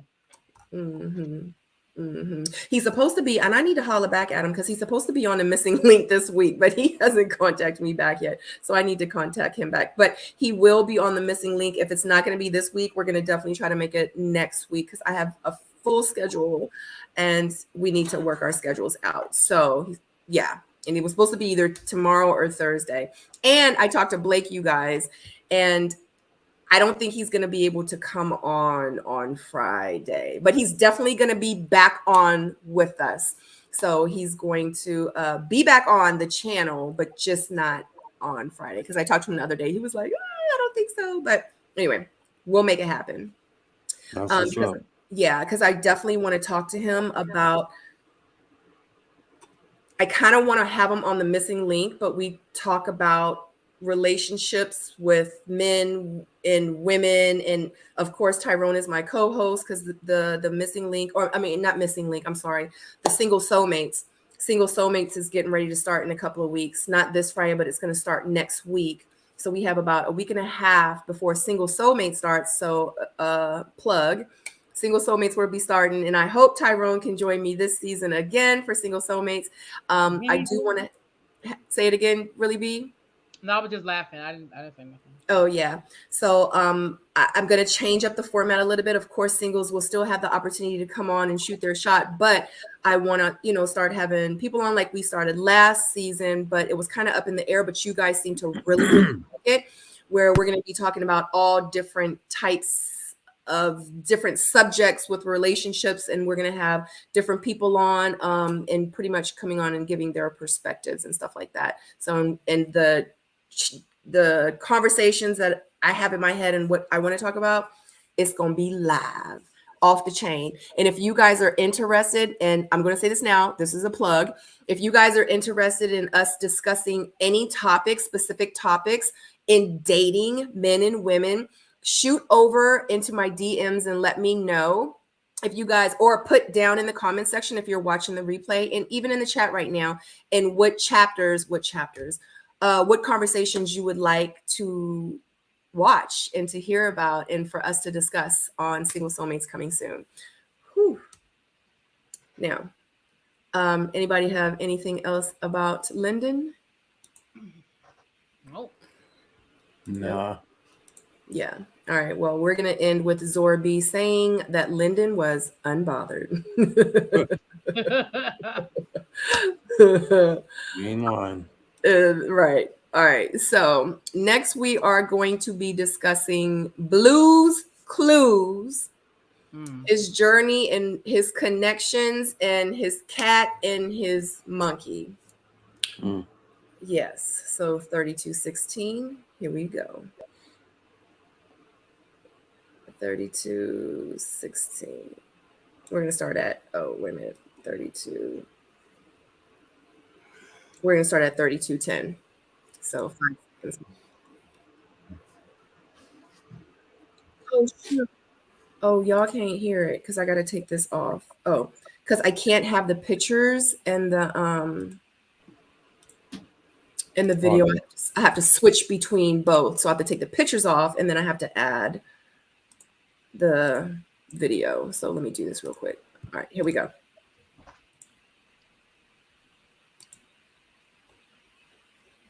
Oh shoot. Oh, look at that. Oh no. Hold on, guys. Something just happened to my screen.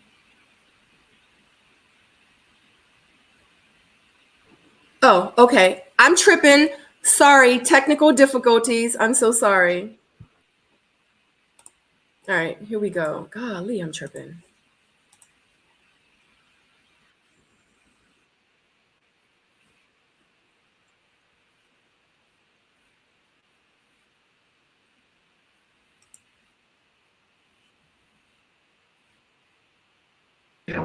That perception of him changed Oh, really? after the elimination when I left. We spoke, but I didn't like some of the things he was saying. Like, oh, now that you're not on the show anymore, you can just date me. Is that true, Blue? Yeah. If I like had a connection with someone because they're gone, doesn't mean I'm gonna stop. It was in the context that it was better now that you're not here because we can date more. That may be better for you, but you don't know what's better for me. That's how she took it, but that's how I meant That's by not it. how I took it. That's how it was said. And also, when I spoke to other men, it was Blue who chose not to use the lifeline. I'm like, okay, so he purposely wanted me off the show so that I could date him. She was not there. They chose to pick a bro over the right situation. Yes. We was using it for Janique. Blue said no. He bugging. Why was the lifeline not used so that no one would be eliminated? That don't make no sense. Jeffrey, let's talk to you. Do you think things would have been different if Blue would have been more assertive? Yes. Oh my God.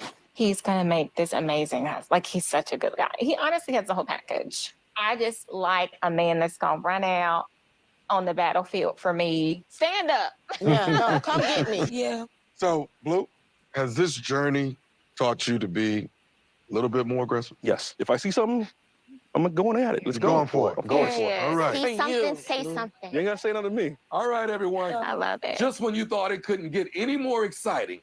Blue, I've heard that you may have met someone special, and this lovely young lady is someone that this audience knows very well. Shut up. Tony, back up. So this is the first time Tommy throwing a curveball at the reunion. Go ahead, Can Tommy throw his curveball? Yes, Yes, you sir. can. Come on. I knew you was gonna do something. I knew it. From last season of Ready to Love Miami, Kayla. Hey, Tommy. Blue. How you doing? Oh. You so big. Is this a good angle? All right, you better go away, man. We're at the crossroad. Like, you have to make a decision. I'm not picking you. Okay. How did this happen? What? Wait, what's going on here? How did you guys meet? It was a pool party event. I was like, you know what? I'm gonna just shoot my shot. And then kicking it from there. Wow. How long has this been going on? 3 months? Yeah, 3 about months? 3 months. Few months, yeah. Was this an instant attraction or a slow burn? It was instant. It just was easy. I feel like I am not going to do what I did before, which is try to put a timeline on things, like just letting it happen naturally, and I'm having a good time. You met the cat? Yes. Okay. Well, I mean, sleeps on her side. She got a side. All right. Blue got a lot of clues we don't know. Blue, I'm very surprised. Tell me what's on your mind. What's going through your head right now? Blue and I have talked recently. Blue talks to a lot of people. From the conversations we've had, I didn't see this coming. What kind of conversations were y'all having? I don't want to try to put a damper on anyone's happiness. I just hope it's sincere and Love it. First off, shout out to Randall for the one-liner. I'm not picking you. I love that. I'm just saying. Look, he responded with he's responded with one word. He said, "Yeah." Somebody asked, "Was he still in there?" That's what he said. Yeah. So Randall's, yeah, I like it.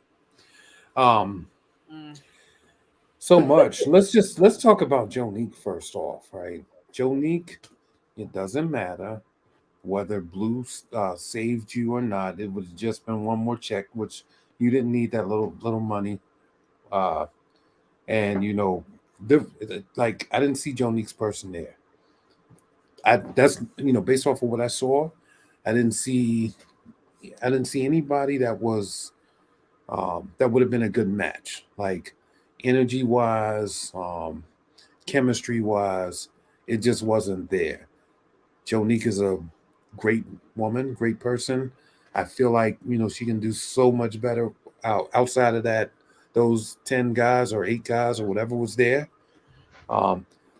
he just wasn't there for her. So I can understand her saying, I should have been able to have the opportunity. I just didn't see the person there for her. I didn't. So, but I also do like Blue's honesty when Tommy said, "Did you say that?" He said, "Yeah." I mean, why lie? But at the same time, if Blue did what he did because he wanted her off the show just to have her to himself or whatever, that's a little, pumpkin pie-ish, a little soft. I probably wouldn't. I wouldn't respect that, but I just don't see it. He doesn't strike me as that type of person to do that. But if that was his motivation, yeah, that was kind of weak. But the other side to this, what's Randall's ex-girlfriend's name? What's her name? Kayla. The Kayla situation. Oh, I'm sorry. Not his ex-girlfriend, the one that he didn't pick. Kayla. When she came out and Blue, I was just like, what is happening? She did look stunning, she came out in a nice little dress, you know what I mean? Pranced over to Blue. I didn't see the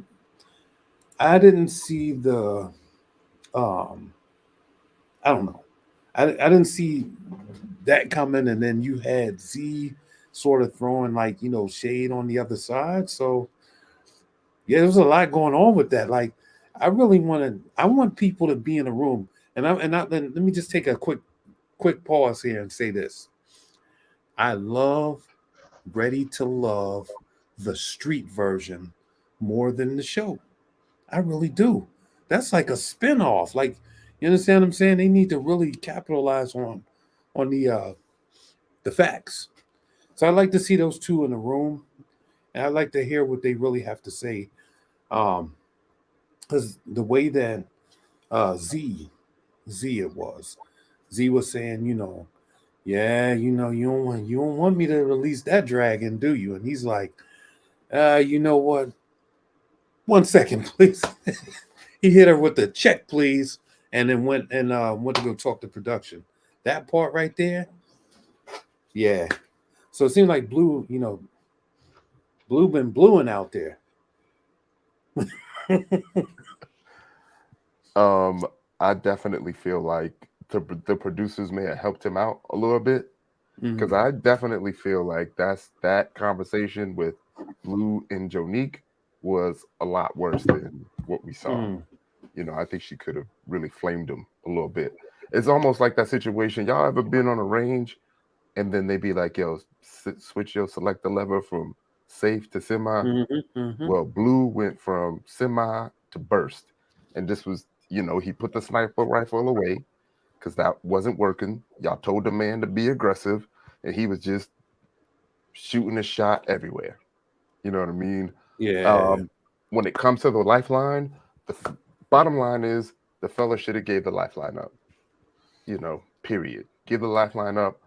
Jonique, whoever it was, they could have at least given someone the opportunity to get more screen time and then relied on their, connections to be what it is. They definitely missed out on Jonique. Jonique is a stallion. I do think her person just wasn't there.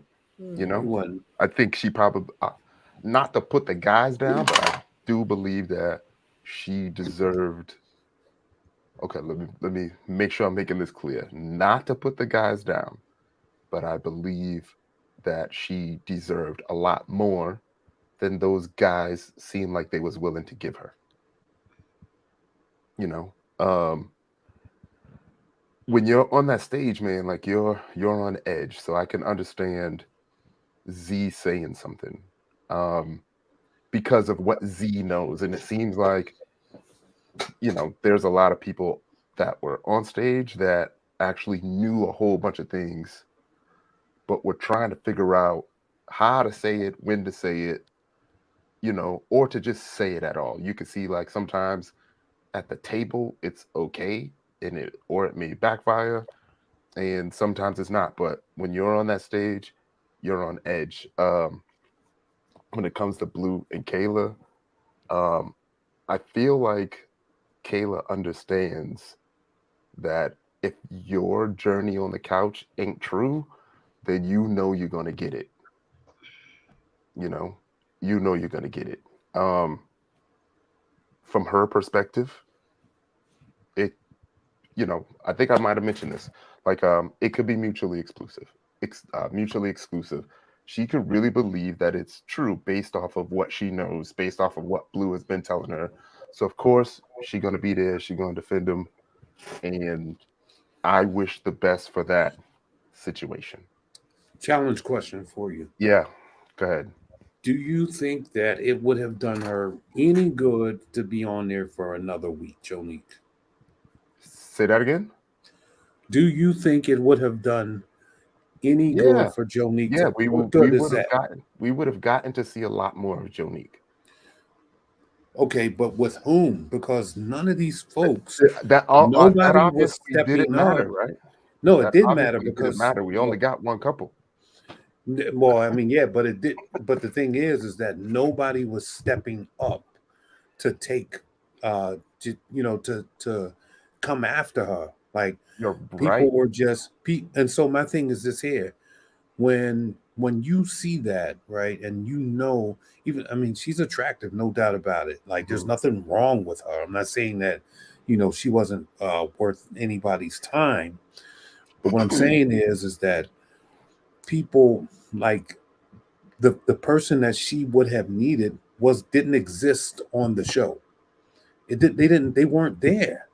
No.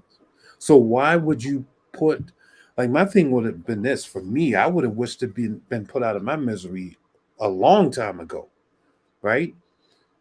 If I'm sitting there just going through the motion of waking up and driving myself crazy, driving down the street and doing all of this other shit, wasting 8 to 9 hours out of my day only to just be, here for other people's entertainment, it's time to go. I don't think that would have mattered. Yeah, the guys don't lose anything, and plus we have more of an opportunity to see how great of a person Jonique is, and I realize that a little We bit. know that though, right? But it's good to see that. I'm only saying another reason I'm saying that is because I realized that a little bit from my journey, right? Because of my decisions, I cost other people the opportunity to be on dates, and to be seen, and give them some airtime to use that however they want it. Sometimes the integrity can be a little bit too high out of costing the other person. Does that make sense? Yeah, I mean it does. I just feel like, you know, like, you know, she has a business and stuff to run. Why waste your time effing around with this stuff for another week of your life when you could be, you know, getting to your real life and not playing in everybody's make-believe land? Yeah, she could have self-eliminated, but what I was saying Well, is, she wasn't you going know, to do that. bottom line, the guys should have given her the lifeline. Yeah, I mean, one You thing know? is this is I respect her for being open enough to go through the process. I mean, Yeah. she sat down and had a date with Blake, for crying out loud, and we know that was painful. I think for both of them. You know what I mean? So she remained open to the process. It's just that it, I don't know. I just feel like we would have been talking and Right. saying, "Oh, why isn't she gone already? Nobody's here for her. She knows this. They know this," and the network knew it anyway. They probably, that's why they said, you know, okay, the Lifeline situation is done. There's no more. That's it. Let's go. So Yeah. And then when it comes to, you know, the Z speaking up, like I'm wondering, you know, because we saw that things were revealed afterwards through text messages and people dropping receipts and stuff. And I'm just wondering who knew what when, right. you know, because a lot of it, you know, from our perspective, you know, did it make sense? Only because of what we know now, months later, Right. you know. Hey, shout out to the receipts, man, because y'all are really doing y'all thing out there with these receipts. Y'all are giving me life with real street episodes. I'm loving it.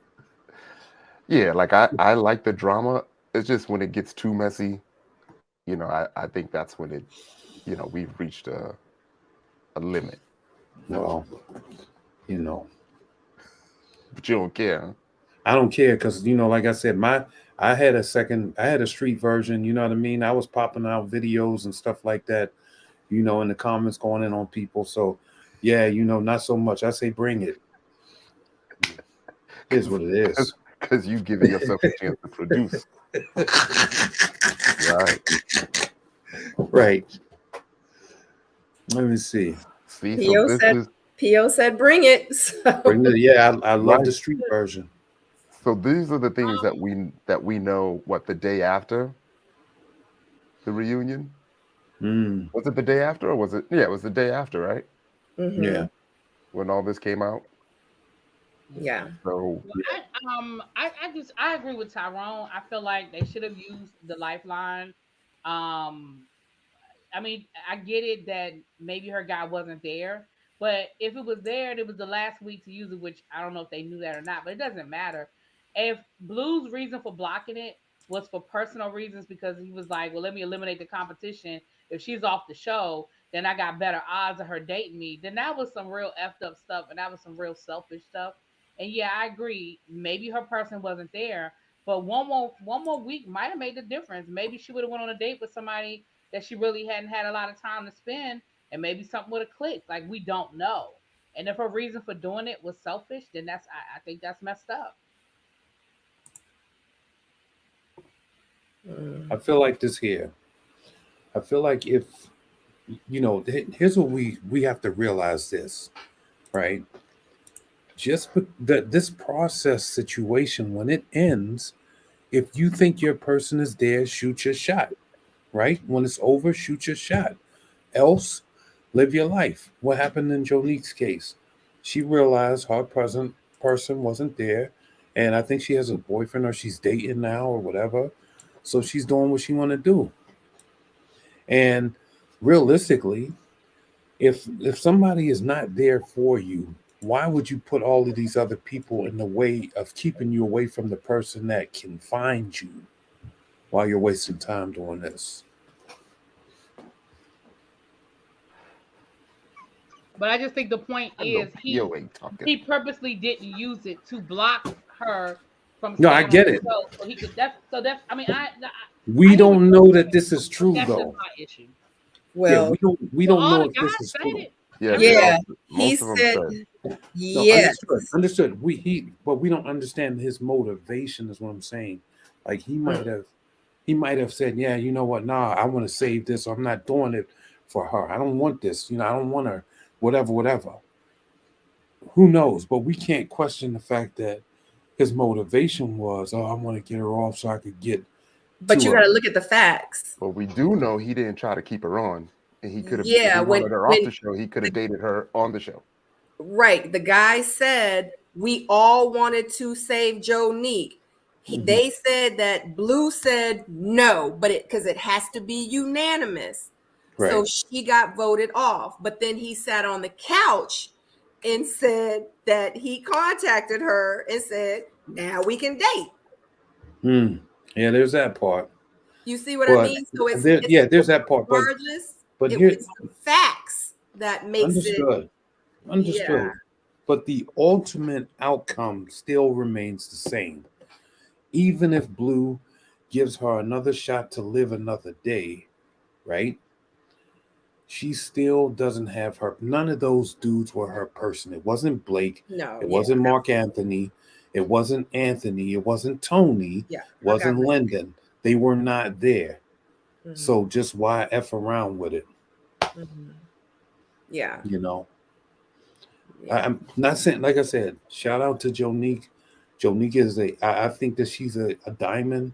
And I think that, you know, whoever found her or whoever catches her, you know, they're going to be happy. I think that one of the things that I did appreciate about her is that she's so young, but yet and still she thinks she's very aware of everything. And I like that emotional intelligence, regular intelligence, business intelligence. I mean, it's there. You know what I'm saying? It's just that I feel like those guys were not, and I don't want to use the term good enough. I just don't think that they would have done her any justice. Yeah.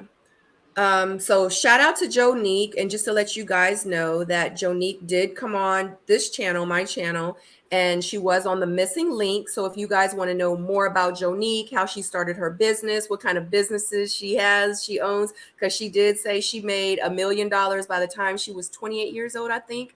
So I was really intrigued, and you guys know with the missing link, that's like about entrepreneurship and business, etc. So definitely check out that video with Jonique. So it is on my channel. Yeah. So I'm sorry. Yeah, Ty. Whoop whoop. So real quick, if you guys have not hit the thumbs up button, it's 247 thumbs up, but it's 400 and it was 84 of you guys, or 482 now of you guys in here. So just for a moment, for a pause for the cause, to click that thumbs up. And if you are new here, shout out to you guys. Thank you so much for joining us. Yeah, so back to Blue, because we're talking about Jonique, but this is Blue's segment. No doubt. So yeah, Blue, if Blue did what they're saying that he did, then he's a POS.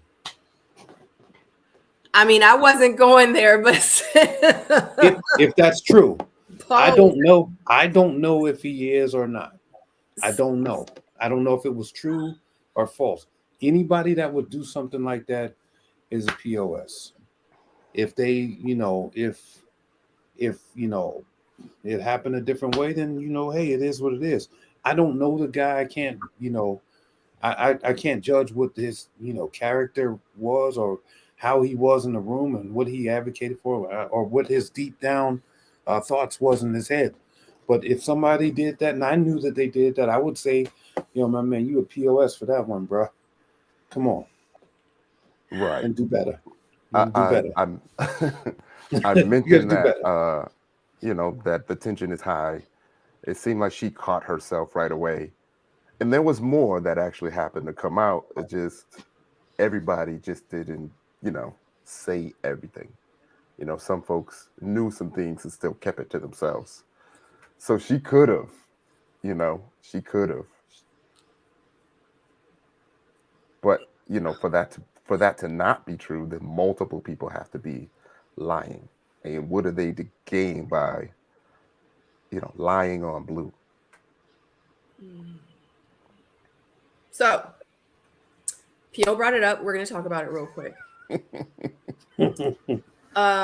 So because it's a lot, and I try not to, and you guys know I really do try not to. I don't do it a lot. I do it sometimes where I bring the outside world into our reviews because we're reviewing the show.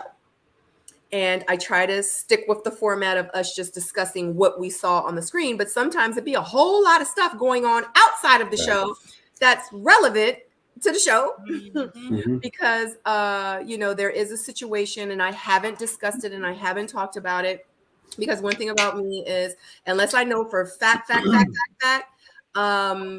first of all, everything is alleged. Because we don't know for fact, but I can say, and we can go ahead and discuss it. I don't know, Tyrone, do you want to go ahead and explain it and what's going on? Because I just feel like you could probably explain it a little bit better than how I could. What's going on with Blue? About the case? Yes. And just, sum it up, be brief, not give too much detail about it. Because if anybody wants to know, you guys can Google it and find out yourself. Yeah, there's a court case out there about Blue's, I guess you can just call it a criminal behavior that he was charged with. Right? It's public, you can go and find it if you want. It's an unfortunate situation that he's in right now. Like, I wish the best for him. Also, I feel for Kayla as well, in this situation. But we don't know when he knew about all this, and still applied for the show. So all of that is not determined just yet, as far as we know. And, considering all of those things, it just kind of, it really dampens his reputation. So you start to believe, some of the negative things that are being said about him, about the other negative things. So apparently I saw something new about you're on mute. Oh yeah. I think I saw something else about him and making a statement soon, and I'm really hoping that he has the ability to clear that up. Yeah, absolutely. Because he did say, I've seen that he said that it was a misunderstanding. And, I'm saying allegedly for the things that we're about to say, not alleged that this really didn't or did happen, because it is public record. I'm not saying that that's alleged. We know for a fact that happened. But I'm just CYAing over here and whatever we discuss. Like, it's just the opinions and the views of our own. We are not tied to Lighthearted or to Own Network in any way. These are just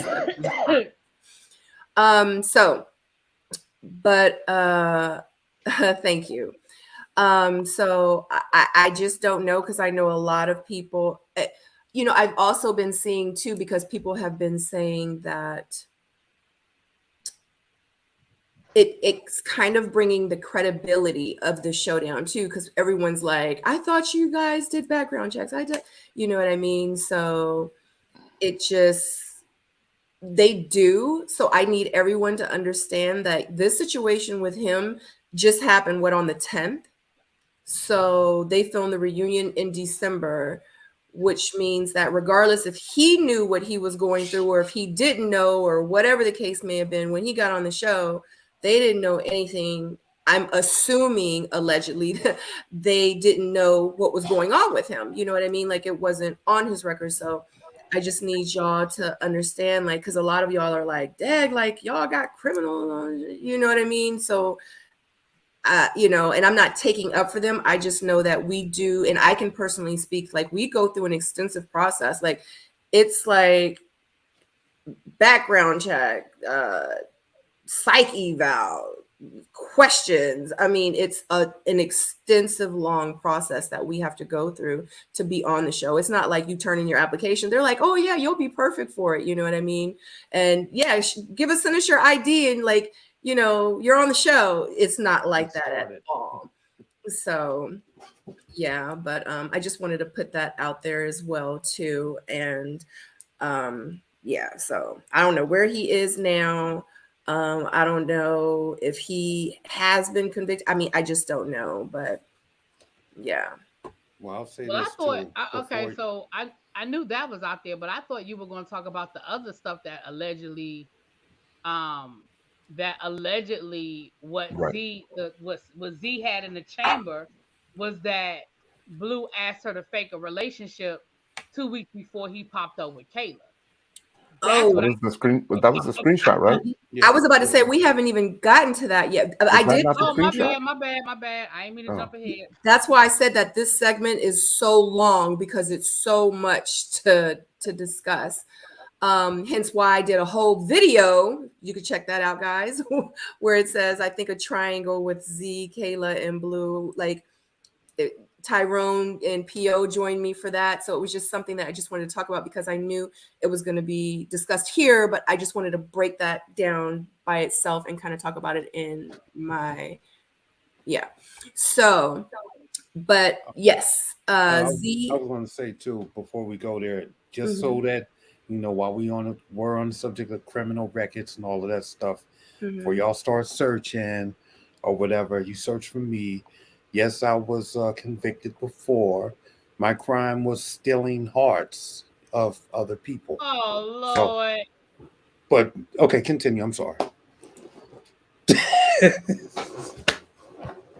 Come on, man.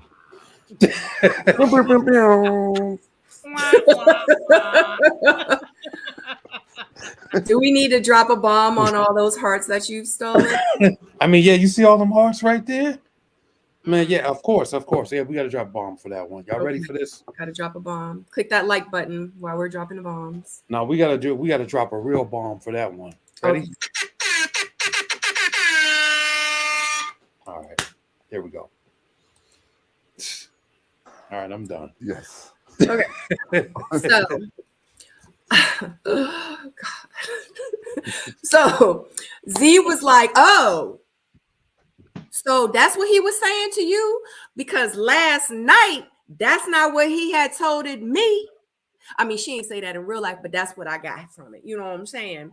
So I don't know if you guys saw that screenshot, but what had happened was, oh, let me remove it from this screen. And this is what we needed. We needed the Sabrina impression. Why you say that? It's always better with the Sabrina impression. For real? Yeah. Oh, thanks, Ty. Okay. So what had happened was Z was like, oh, so that's not what he had said to me in my ear. So that's who you dating now? So that's what we doing now? Because what I had heard was that you was like up in my ear trying to get me to fake like a relationship with you for the reunion. And you called and you text me and you sent me the pigeon. You did a smoke fire. You had the Eagles come and bring me a message. You had hit me up to try to be your girl on the show. And I was like, no. So what had happened was, since I said no, I guess he decided he want to go to last season and go get somebody from back then. Because I wouldn't do it. So I just don't understand what's going on, because last night, that's not what he had said it. Was that good, Ty? Oh, yeah. Oh, okay. Yeah. Okay. Because I was trying to. Yeah. And it makes you think, you know, who else did he ask? And, you know, what did he think he was going to gain by having a fake relationship?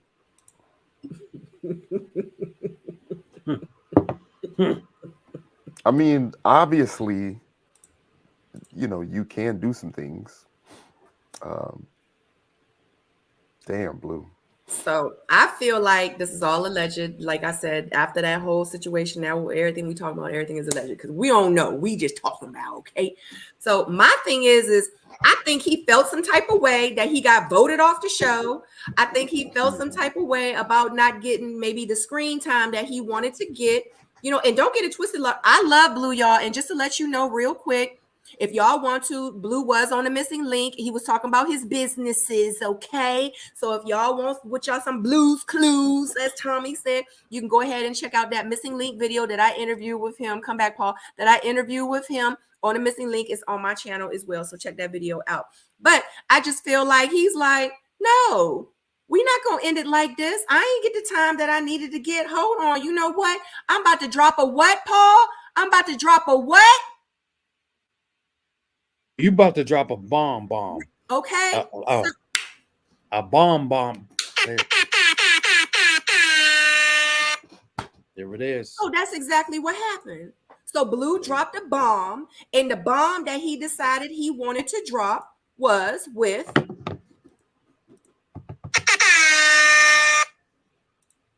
thank you, Paul. Randall's ex. I'm sorry. But like, I don't blame him. Like, he had some great options to choose from. Yeah. Oh my God. I just wouldn't have done it that way. Yeah, well, that's the way that he did it. And in my opinion, I feel like that with Kayla, I mean, okay, so we're gonna talk about this. From my understanding, Kayla, okay, so I've been seeing a lot of places where Kayla, you know, everyone's like, Kayla is trying to extend her 15 minutes. She's trying to add another 5 to it. She just want to be on TV. You know, she's saying she don't want to have nothing to do with the show.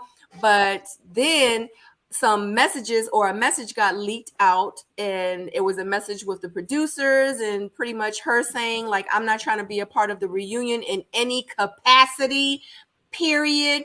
But then she showed up on the reunion. So people was like, if you're not trying to be on the reunion, then why you show up for the reunion? Like who sent you to be on the reunion? Like, why did you end up being on the reunion? So a lot of people were also saying that she actually sent that message to herself. I've seen that somewhere where she actually messaged herself, which is crazy, and acted like was the producer. And then she answered and was like, I'm not coming on the show, to make it look like, so she could have ahead of time to make it look like she wasn't trying to be a part of the show. So she didn't look, I guess, thirsty is what everybody is saying.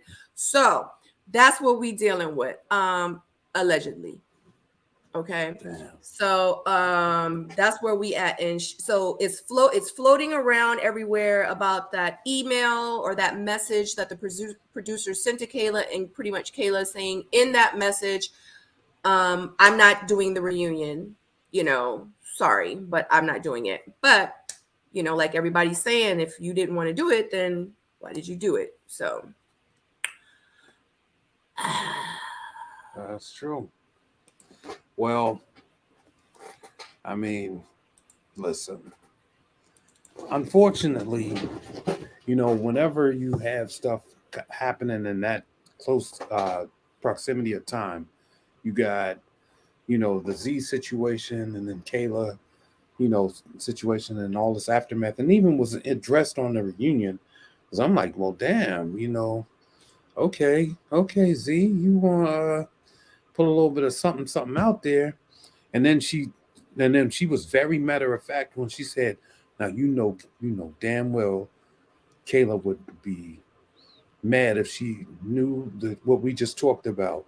So, and obviously I don't think Z had any skin in the game because she held back. But then the other thing was Kayla got offensive or defensive, I should say, instead of trying to see what it was. Because, you know, if my thing is this here, if somebody's talking to your man or talking about your man, had conversations, I would be wondering what was those conversations about, and not sort of defending that, saying, oh well he talks to everybody, so I mean, so now what? I would be trying to say, oh yeah, really? I'm not knowing about this conversation. I'm like, well, what's the basis of these conversations? Like, this is something we need to talk about. But I guess they didn't want to unravel that on live TV. But in the real world, imagine somebody coming to you, you sitting down in a restaurant, and they like, yo, I was just talking to your man on the phone. What you gonna do? Oh, he talks to girls all the time. Oh, okay. Or you gonna say, oh, ho, ho, ho. I need answers. Like, what is this all about? Which one you doing? See, the way So I my definitely want to know what the PTSD, conversation was. Believe that. right. the way my PTSD set up, I probably would have just slid a screenshot of that DM to Kayla backstage. You know what I mean? Be like, girl, this is what I got. You make of it as you will. Right. But y'all got to But think then about it. that looks like fire though in the hole. No, but y'all got to think about it. Come on now, because I put myself in Z's shoes. And if it was me sitting there and Kayla walked out and he just asked me to, because y'all remember this was filmed in December. So when he asked Kayla to do that, but then you just asked me on November the 28th to fake a relationship with you, and then we filmed on December the 13th. I'm not saying that him and Kayla were in a relationship. I'm not in a relationship with Blue or Kayla. I don't talk to Kayla personally, and I don't talk to Blue personally. So I don't know if they was dating, if they was dating, if they is dating, if she gonna be with him after the. Everybody want to know, is she gonna be with him, put money on the books? I don't know. I don't. But all I know is if I was Z, and I'm sitting there chilling, and then Kayla walked out. I'm like, what? Hold on. I'ma be feeling some type of way. Like, you not a nice person. And I'm about to call you out because you told me you want to fake a relationship. So now for me, if you trying to fake a relationship with me, how I know that relationship not fake? How I know that relationship is real? Understood. Yeah. But and I'm not saying that, and I have heard that, because I don't be looking at people's stories, y'all. I don't. I love y'all though, my peoples, y'all, even y'all. I don't look at stories. I don't. I be too busy. I got shit I got to do. Okay, so but somebody has said in one of the blogs that in her friends' stories, like you have to be like her close friends, that she was putting up videos and pictures of her and Blue kissing, and because they were really in a relationship, you know what I mean? And people were saying that they have seen that, but I don't know. I didn't see it, so I can't say. So I'm just going off of what I read. But all I know is if I was Z, I would be like, oh heck no. They not together for real. Because me and him, he want me to fake this relationship. But if you felt comfortable enough to ask me to fake a relationship with you, that means that maybe they had a little something going on that he felt comfortable enough with asking her that. You know what I'm saying? Like, you just never know. Z's a beautiful woman too. Yeah, and right, but also it still boils down to this. You still have to have some sort of relationship awareness to where you're not just like your dude is talking to other women and they're telling you we're having conversations, and you're not getting in there saying, well, all right, I think you need to have a word with us, talk to me. Like, what kind of conversation? Because I mean, as a man, if Tyrone came up to me and was like, yeah, I just got off the phone with your girl last week, I'm not gonna be like, oh yeah, she be talking to dudes all the time. I'm gonna be asking him, oh, okay, well, what was the basis of the conversation? Like, why are you on the phone with my girl? Like, I need answers. I need to know what this is all about. You understand what I'm saying? I wouldn't be sitting there saying, oh well, okay, well, thanks for calling, Ty. No. That's just crazy. And I mean, I get it. Maybe the reunion, maybe Kayla didn't want to, go balls to the walls in the reunion, and she wanted to keep it pretty and classy or whatever. That's fine. You still have to have a conversation afterwards. Like, you still have to have some sort of understanding as to what are you guys talking about when he's calling you. If you protect somebody while they're doing you dirty, then essentially you know, you're digging your own grave in the relationship, that is. I think it could all be true. I think, you know, he could have asked her to fake a relationship. She said no. He moved on. I think he's in an attempt to go ahead. Real quick. And my thing is too, just to add to what I was saying, my thoughts. I'm sorry, Tom, I'm gonna let you go. And my thing is if him and Kayla were really in a relationship, why would he ask another woman to fake a relationship with him on TV if he was really in one with Kayla? You know what I mean? Like, how awkward would that have been? Right. Right. You know? So okay. That was one of the questions. Maybe, you know, there was an understanding that Kayla wasn't going to come on, and he wanted to do something either for the show. I'm just hypothetically speaking. Maybe he wanted to do something for the show, have a segment during the reunion, blah blah blah. You right? think Kayla would have really allowed him to have a whole nother woman on the stage with him acting like his girl, and she really his girl? What? Well, I think it may have happened before in previous seasons. At the reunion and relationships and stuff. Somebody correct me if I'm wrong. I'm just saying, hypothetically speaking. But I think that person got caught up though. You know? And it ended up being a lie. I'm just saying. All of it could have been true. I'm gonna assume they're in a relationship, right? And you know, I'll root for them.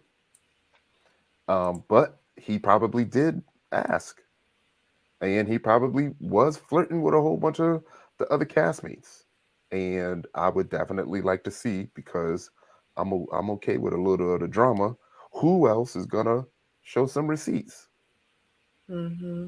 You know, I'm thinking out of respect for what him and Kayla have, most people would just let it go.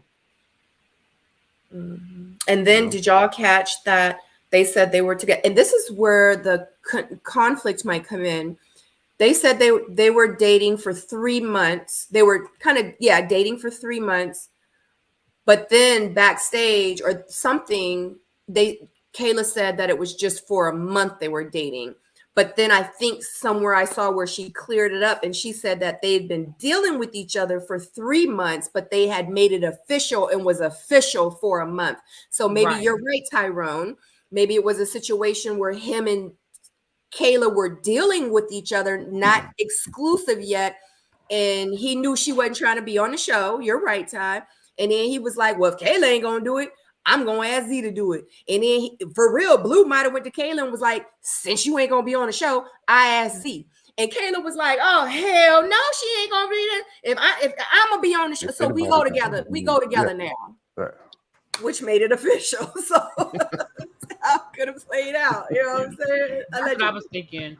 I was thinking I need a tighter timeline, but I was thinking the same thing, that maybe it's a situation where he didn't want to show up on the show empty-handed. Him and Kayla were hanging out, but it wasn't that deep yet.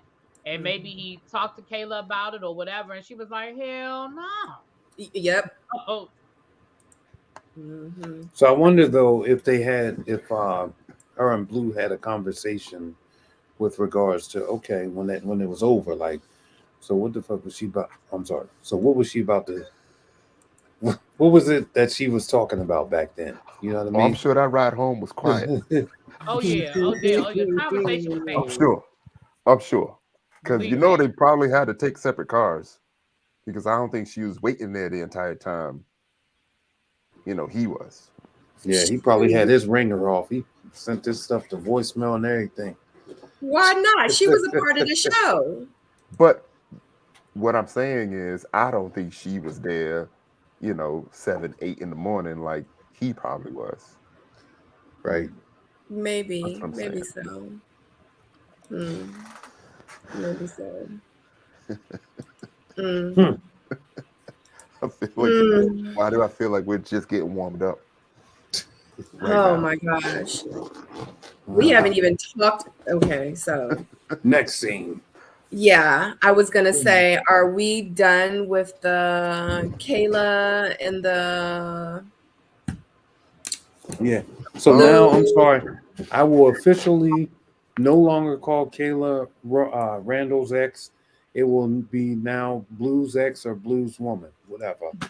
You have been released. Right. And I just, you know what? I don't want to just do nothing. I ain't saying nothing. Yeah, if I was to say anything else, I would say like I was about to say, any conclusions? in the end, like I do feel for her, right? Like especially if she's truly believing what he's telling her, and then on the back end, he's doing all of these different things. Sorry. So now My she got to ringtone. deal with the backlash of it all and people not believing her, all because of what this dude was doing on the back end. Like that's got to be tough. You know what I mean? So I feel for her on that, especially like with everything that's going on with him too. You know, it's like, yeah, damn, like can we just get a stable relationship? Right. Yeah. Oh man. Oh God. Blue, Kayla, Z, his cat, his monkey. Did y'all have anything to say about his cat or his monkey? Not at Short all. haired cat? Nah. Okay. I just feel like they belong in the zoo. That's all, or out in the wild. The cats, to be specific. Yeah. It's 487.85 of you in the chat. If you have not clicked that thumbs up, definitely take a moment to click the thumbs up. If you are enjoying the live, if you watch the reunion, and if you love Ready to Love, definitely click that thumbs up button. Oh my God, guys. All right. So are we done with this?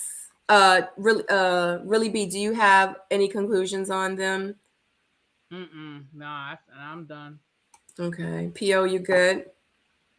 No, let's go back. No, I'm joking. I'm done with it. Why?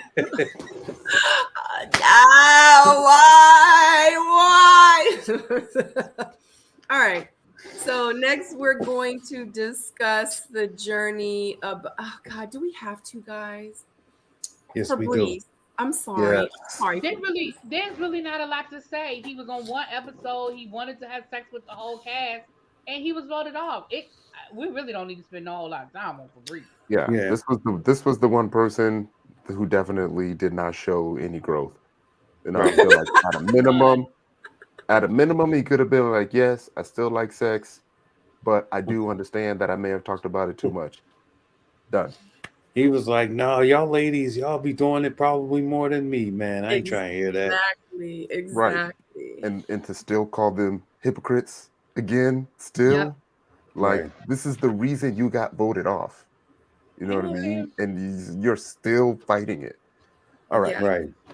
Right. Well, he's in a whole relationship and he's happy and his pickle is getting tickled and he's amazing. So Yeah. Welcome to the family. Oh, wow. No, I meant like Fabrice.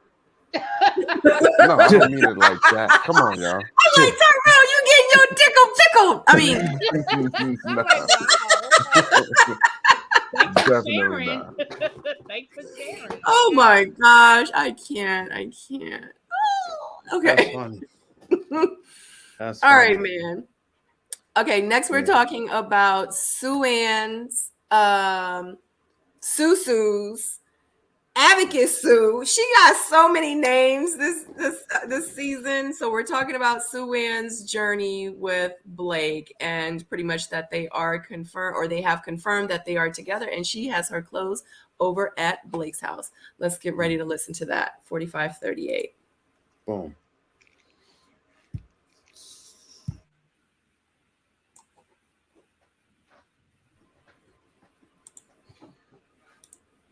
Oh, hold on. I can't. Here we go.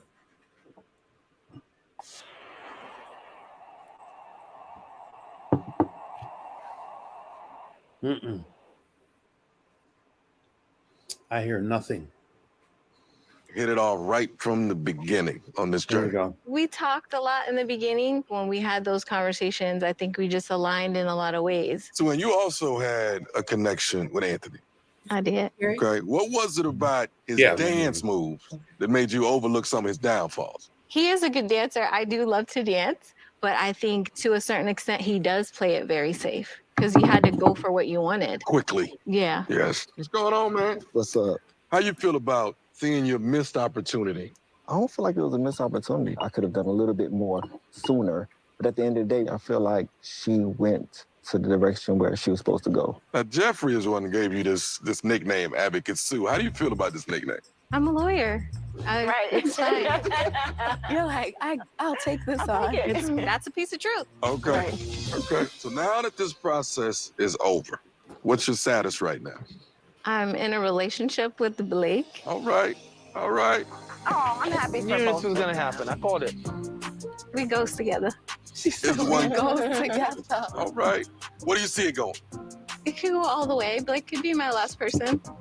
I think that we have a good foundation. Now we're just going through the realities of what's home look like to you, what's home look like to me. Let's talk about home. How far away you guys live from each other? Like 10 minutes. You got clothes over there, Blake? I have him over his. Oh, okay. There we go. All right. Wish y'all well. Thank you. All right. So that literally was their segment, and which is crazy.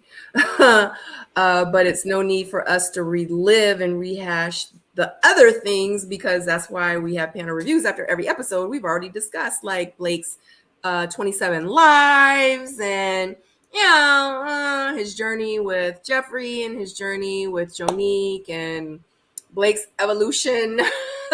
So, but I am happy for Blake and Sue, and yeah, that's all I can say. Anybody have any comments on them?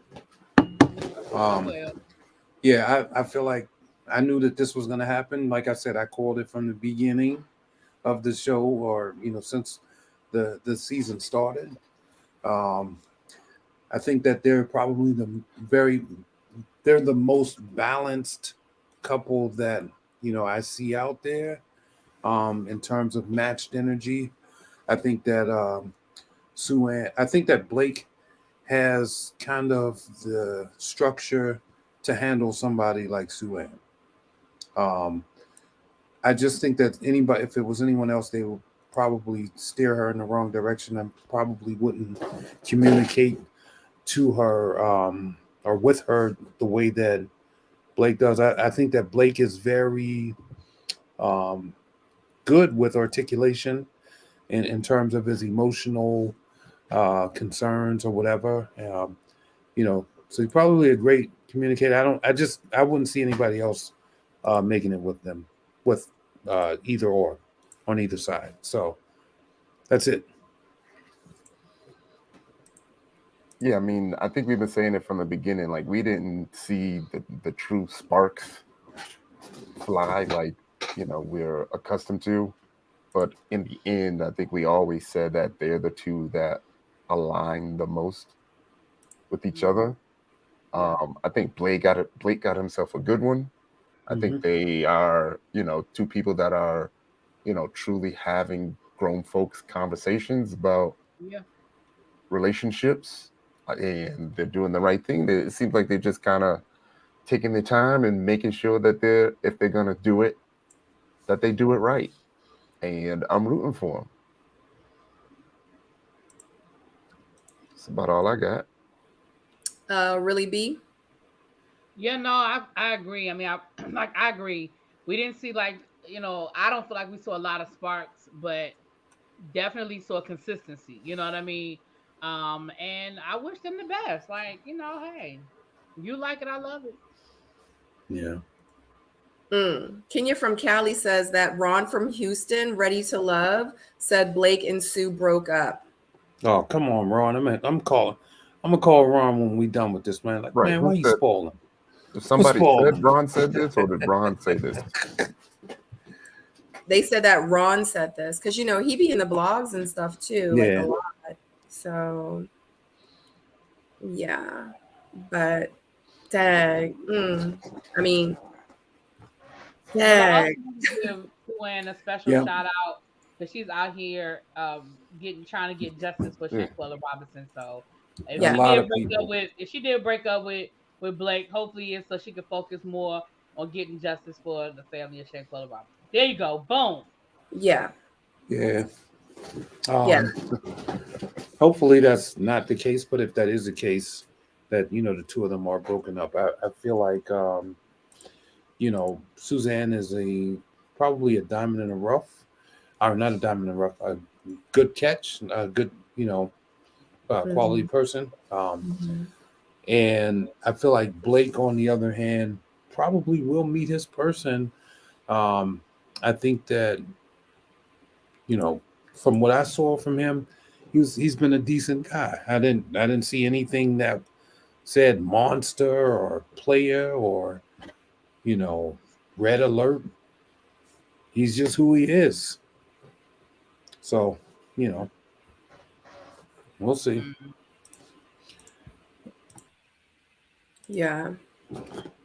Does anybody have anything else for Sue-Ann and Blake? They look good together. Yeah, I think that they would look good with anyone because they're both so attractive. Yeah. So I mean, they're just attractive people. So they would look good. Like she would look good with anyone. He would look good with anyone. So I think I was almost questioning why they were still trying to push that Anthony and Sue-Ann connection, and you can tell that Anthony was still being dismissive about it and saying the right things, like, hey, she ultimately ended up, with the right person or something like that he said. Right. Yeah, I think he stole my line because I said that on a reunion. He must have watched that. I'm gonna need my shit back or give me royalties. Give me my royalties, bruh. Right. Yeah. And they were the only one to actually confirm that they're together, right? I mean, we haven't I'm seen talking about a part couple two from yet. the show, right? We So haven't far. seen part two yet. Yeah. Yeah. Okay. Yeah. So that's why I made that one couple comment earlier. Well, and then here's what's funny. They didn't even get to the bridge, those two, and they still found each other outside of the process. So Well, some of the best couples don't make it to the bridge. I mean, when we look at Ready to Love couples, some of the ones that are still together never made it to the bridge. Yeah. Yeah, Mario and Reva. Oh, honey, they need to hurry up and get married, child. Yeah, this is going on 8 years. Come on, bro. Right. They've been together for a long time. And it's crazy because people still talk bad about them because of how they ended up together. I mean, that was a little messy, but yeah, it was bad. Yeah. Yeah. It's like a switch. Oh, I think damn. I didn't see that watching coming. it, so I don't know that story, but Oh my God, really be They it. literally switched couches. Yeah, he literally got up from one female and walked to the other couch and was like, "Yeah, we together." oh dang, that's dirty. So I don't know what you talking about, but I'm over here. Yeah, and people were like, "What?" It was embarrassing. Wow. It was so on national TV. It was embarrassing. It was. Oh damn, yeah, that's bad. Yeah. Simone and Rashid. Aren't Camille and Cornelia still together? Yeah, they are, from what I know, anyway. Yeah, from so what I I've mean, seen. yeah, so I mean, these are couples they've been together for a minute, and I mean, Simone and Rashid going to get married. They didn't even couple up on the show. She was voted off. Yeah, Clifton and Joy, they're married. Yeah, Clifton and Joy, they're already married. Yeah, So yeah, there's that. Yeah. So I mean, I guess the process worked. After the process was over, I married myself. Yeah. Wah, wah, wah. Yeah, no, that's true though. That's true. Oh, shout out to you guys. It's 514 of you watching. Shout out to you. Thank you so much for joining us. Woo, woo, time. Wait a minute. Whoa. What? 500? 518 watching. You already know, folks. We gotta You got drop the 500? bomb for you guys. That was There for it you. is.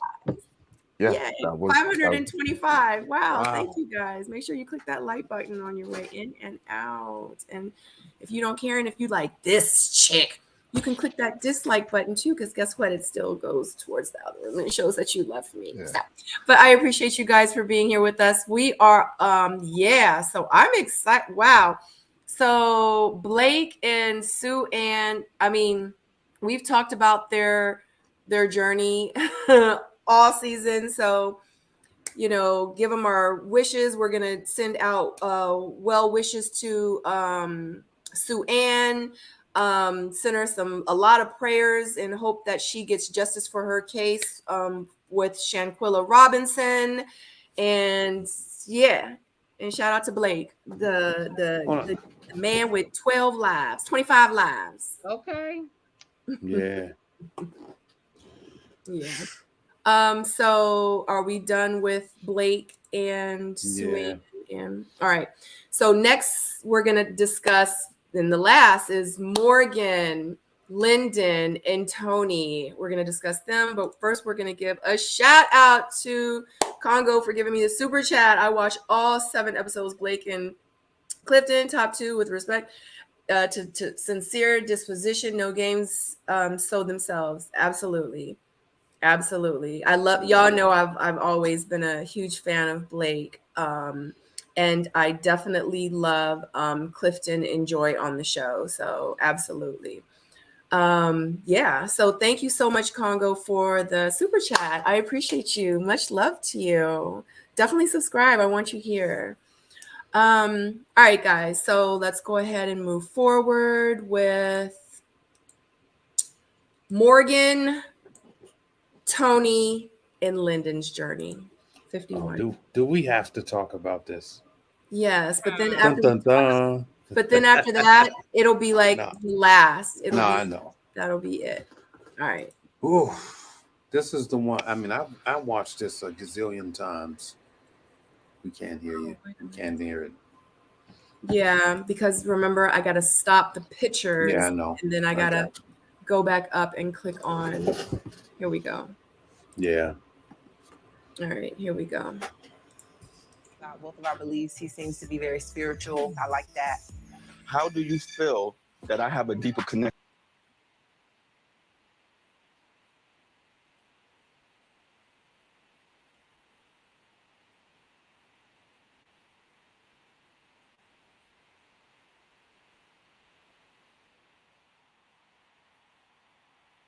It's not there, Sabrina. Mm-hmm. There's nothing there. A decision about that. So take your time. We had our ups and downs. You always been. Can y'all hear it since now? day one, and I want you to know that I do choose you. It's been a wild ride, but Tony, your actions have left me embarrassed and disappointed. I have to choose me. Morgan, what attracted you to Lyndon? Oh, he's so unique. I can't put into words what I think about you. Besides, you're amazing. Thank you. You're welcome. I appreciate that. Why was you and Tony's connection so much stronger? He was aggressive about me. He was just like, come here, girl. And I couldn't do nothing with that. You like what you like. I like it, you know? Tony, you are the third part of this triangle. Absolutely, yes. So, I want to know, why did you tell Lyndon that if Marcia was still here, that Lyndon can have more? You know Tommy in Gentleman's Lounge. 1 week is Marcy, 1 week is Morgan. So I think Lyndon kind of broke the bro code, so to speak, in terms of allowing that to come out. Bro code, what bro code? But I did say that. Morgan, I apologize. Did you mean it? No, at the time I did. Okay. Lyndon, what made you do it right there at the table in front of everybody? I felt like there was one Tony when Morgan wasn't around and a different one when she was around. So I'm just telling everyone what it is. Oh, you know what I felt? Singled out. Your timing was off. That's all, Lyndon. And copy that. You know, yeah, that's it. Morgan, despite all of that, what made you choose your connection with Tony over Lyndon? Lyndon's just not quite there yet. I think in a different place and a different time, it would be Lyndon. The best relationships start from a friendship. True. And I think that's where Tony and I kind of went wrong. I agree. The chemistry was just so thick. We kind of missed the relationship building. But at the end of the day, you chose yourself over Tony. Yeah. Tell Tommy why. He's a wild card.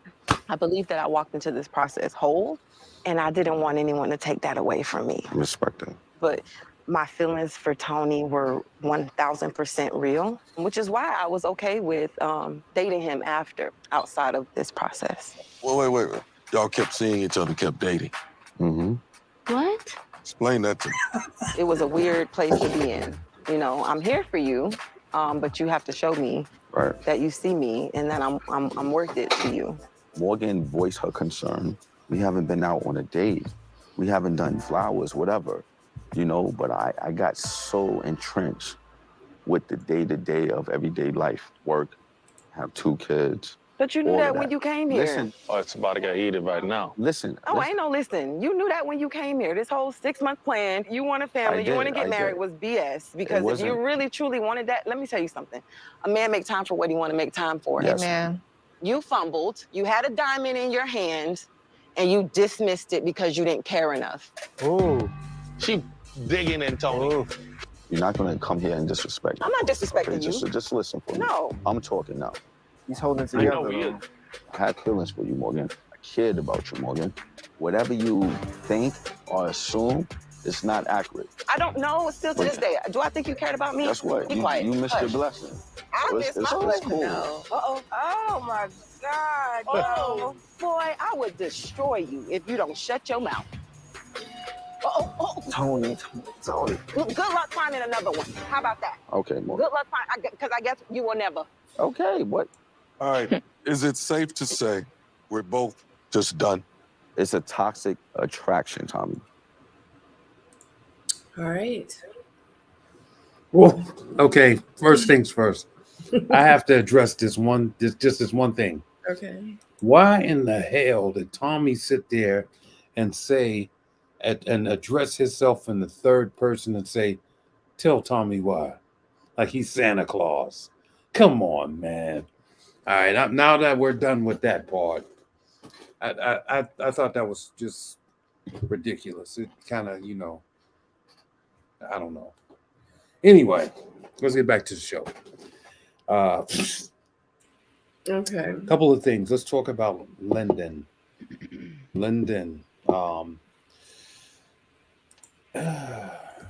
Bruh, Lyndon, I need you to understand about bro codes and no codes or whatever.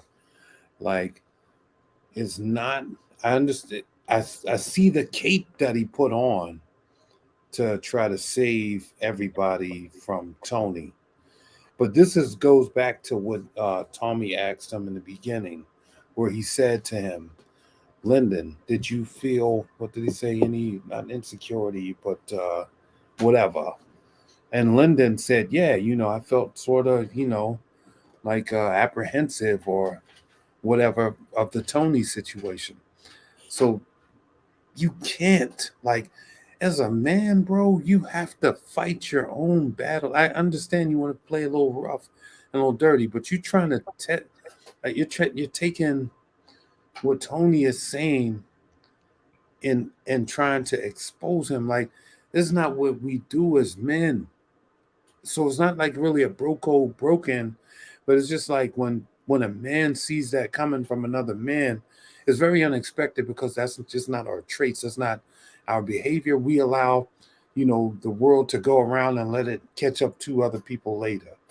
And so I feel like in what Tony was saying in terms of the bro code, I feel like he's, you know, probably saying, look, man, you know, as men, we stick to ourselves and we mind our own business and we, you know, do what we do. Like, I don't know, man, like, don't move like that, bro. Like, in the real world, don't move like that.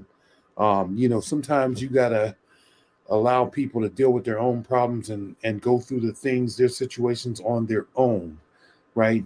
because what happens is ultimately on both sides, you become the bad person later on. Like you're the one that eats it and gets the egg on the face in the end.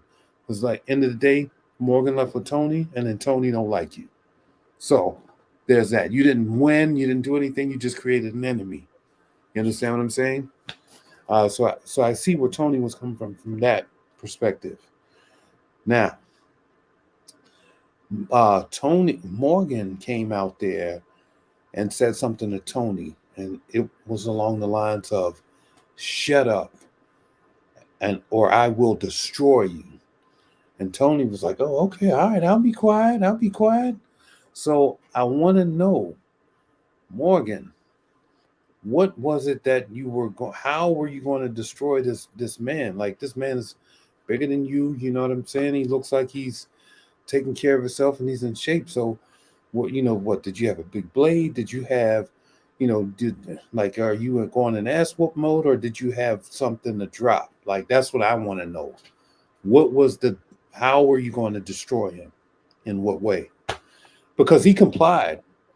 Either that or they edited it to make it look like that. But he got real quiet. I was like, okay, you know what, Morgan, I ain't gonna say nothing. So you have that part, and then the fact that the switch goes off, because I watched this part of the episode probably 10 times, and it was like normally like some people can kind of like go through the stages of an argument, you know what I mean, and you have an issue and they go back, they insult you, and you insult them, then it goes back and forth, then it turns into a shouting match. But with her, it was like, oh, you hit the switch, boom, and you get this Morgan, and she just unloads on him. Like, there's a lot to that. But I'll chime in later on, and we'll talk about that. That's all I got for now. Tyrone. Oh man, so let's take it back all the way to the beginning of their relationship. Like you can, already see that it was going to probably get here. Like we were making predictions that it was going to get here, and it was something that we didn't want to see, right? And we were questioning, like, what is it going to take for both of them to just walk away from, what they're calling, toxic, right? They're both saying it's toxic. So when it comes to Lyndon, and being in the middle of it all, I, thought about it for a bit, and, like Tony was saying, Lyndon was being a nuisance from Tony's perspective. I'm wondering, what did Lyndon know at the time that he was saying all of this? Because to come on the stage and just say that Tony was one person when Morgan's around and another person when she's not around. I mean, we're all dating. I'm sure everyone is that way with their connections. And by breaking bro code, man law, like there's just things that you do, things that you say, you act a certain way in front of men out of respect, that they will keep, what they're doing and what we're doing to ourselves, especially not letting it leak in an effort to win the same girl that I'm going after. I can understand that if you care about her and you want to let her know some negative things about me and you're saying it out of friendship, then that makes sense, but I think we mentioned, you have to get the girl out of your own merit, because I feel like in the end, you're not going to feel so confident about that relationship because you only won on a technicality, right? You didn't necessarily beat Tony to get the girl. That may not make a lot of sense to a lot of y'all, and that's okay. But like this whole love triangle, this whole toxicity that was going on, it was like a weird thing because it seemed like other people was in on Lyndon and Tony making it a competition. You may have missed it, but even Mercedes was in the back on the little bike giggling the whole time when they were competing over Morgan's honor. And I feel like there's definitely some inside information that we're unaware of. I wanted to say that Morgan showed some composure for as long as she could. There are some underlying things that I'm still seeing in Morgan when it comes to some of the things that she says subconsciously to try to, I hope I'm saying it right. There are some things that she says and does subconsciously. I guess it's to make her feel like she's enough or she's worth it, by literally saying, you dropped your dime, blah, blah, blah. But when Tony says it, now it's an issue when they're literally saying the same thing. You had a diamond, and then for Tony to say, you missed your blessing or whatever, to me, that's almost the equivalent. So they're still going at it. Like they're still going at it on stage. There was an opportunity to walk away. Again, an opportunity to walk away. When they were on the bridge and she chose herself, everyone was cool. Everyone kind of understood that. We may have even thought, what took her so long? People was even getting on her about the grand exit thing. But when we hear that they continued the relationship, it's almost like it's really difficult for us at that point, if anything was to go bad, for us to have a lot of pity. And I know that may sound like a bad thing to say, but it's almost like if you see someone in an abusive relationship and you have the ability to get out and you know that it's bad, man, that might be a little bit too harsh, right? I don't want it to sound so harsh, but if you see someone continually like going back to a situation where it ends up being bad, then that's borderline insanity, right? Am I saying something that's not true? But and then when they get on stage, it's almost like Tony still has some power over Morgan. It's a really weird dynamic when you break down the little into increments about how they are still treating each other, how they are still showing that they care about each other. And if they would have cut that segment off 30 seconds sooner, you would think that they could have worked out their relationship. And that's the weird thing with them. And it's almost like Tony isn't allowed to say anything good. And I get it. I understand. But for her to not let him speak or to not let him try to explain and still try to control the narrative, it seems like there's a lot there that she's aware of, and also that Lyndon is aware of, and maybe some other castmates are aware of, and they don't want it to get out, and they're being protective of each other, and I get it. So let me just chime in for a quick second. Mm-hmm. Tony didn't say anything good. Tony said that, Morgan and me and Morgan have a toxic relationship. That's not something good to say, right? That was a trigger for her. Now, I'll tell you this. They definitely have a toxic relationship. Morgan gives that bad energy. Tony gives that energy back to her. She takes it. Then they, take that and make explosive love afterwards.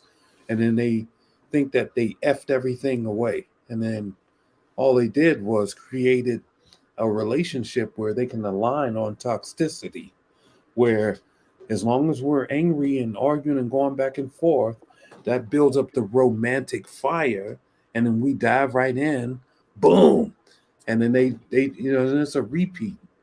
So maybe this was Morgan's way of saying, look, I want out of this. I want out of it. So she wanted to go, split him all the way down. So What do you mean by that? So what I mean is that she split his wig on the reunion, right? Because you have to understand, Morgan she did it at the end of the show, right? Then they dated on the outside of the show, and then she brings it back to the camera and then, cuts him up again. So like she likes the fact that she can have that power over men to disgrace them or to injure them in such a way publicly, right? Not to cut you off, but I feel like in this instance, it doesn't come across as if it's a power that she would want to have. In this instance, like it seems I disagree. Really bad. Like she called the man a monster. So it she seems was like waiting. there's something bad that's there. Understood, but she was waiting for the right time to release it.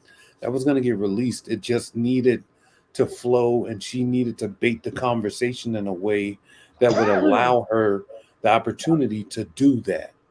And when as soon as he said toxic relationship, instead of her saying, you know what, I agree. We did align on toxicity, and this is something that I don't like, or whatever. She said, "F you, my love ain't toxic." But that was the door. That was the door that he cranked on open, because you got to understand. Look at the flow of this, right? Understand that you could say something wrong, right, and somebody might beat you up for it a little bit, right? They might do that. But then the flow, she was like, as a matter of fact, he's a monster. Oh, there's two of him, and he needs help, and this, and that. So it was like, wait till the reunion. He's gonna say something, and I'm gonna light his ass up, and I can't wait till he released the lions from the den. And he did it, and there was no way he could walk out of that situation without getting his ass handed to him.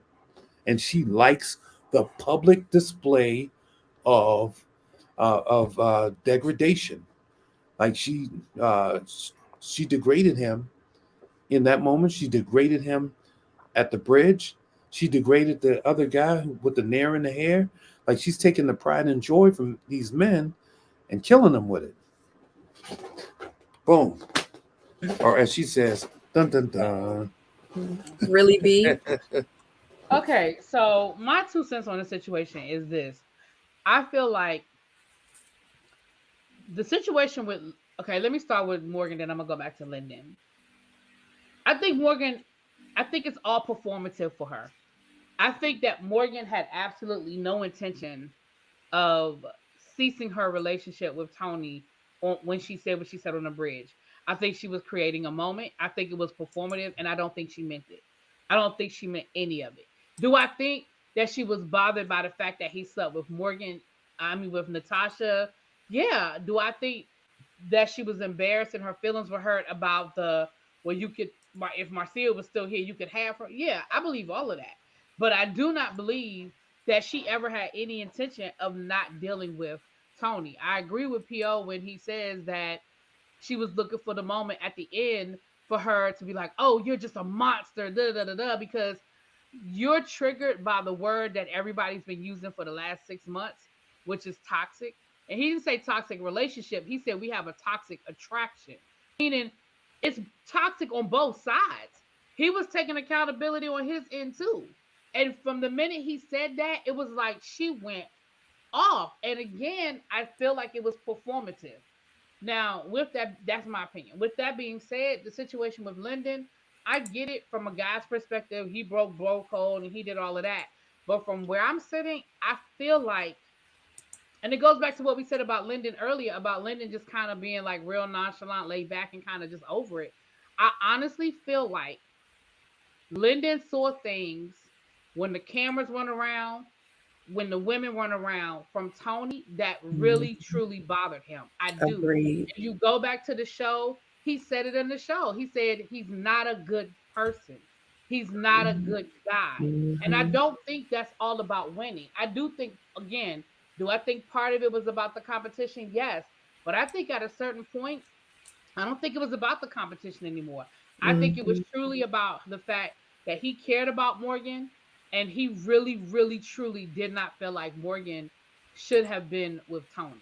Now, Yeah. I'm not saying that Tony is all those things. I'm saying I honestly believe that that was a sincere place that Lyndon was coming from. And I don't think it was about competition. But I do think that Lyndon saw things when the cameras weren't there. And I understand that guys talk differently when the women aren't around. And, I get all of that. But I don't think that's what it was. I don't think it was normal guy stuff. Like the whole, yeah, because if Marcia was here, you could have her. Like if that's the least of what he said, I can only imagine some of the other things that he said. Like Exactly. that's an effed up thing to say about somebody. Yeah. Regardless of whether you're mad or whatever, that's harsh. So that's my 2 cents.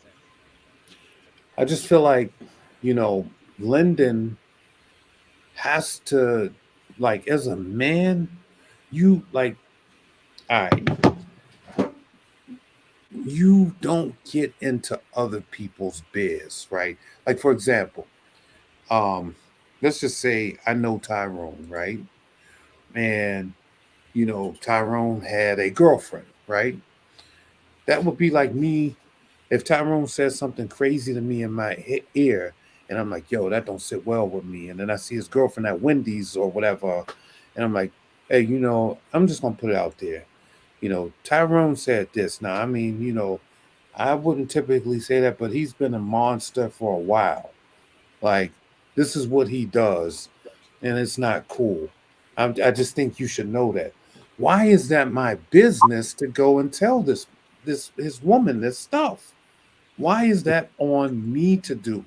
Because Like, as a man, why would I talk to your woman about you and display all of these things or all of your flaws or whatever to her if I don't have anything to gain?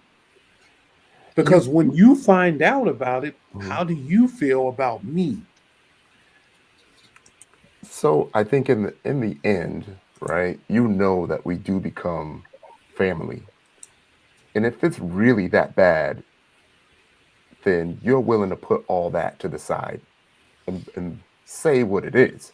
Like if I knew that like if I knew someone was being treated very, very poorly or even borderline abusive, I'ma say something, right? Like you gotta say something. I Because in mean, the end, how you gonna look back and try to be friends with someone knowing that you knew that this has been going on for months?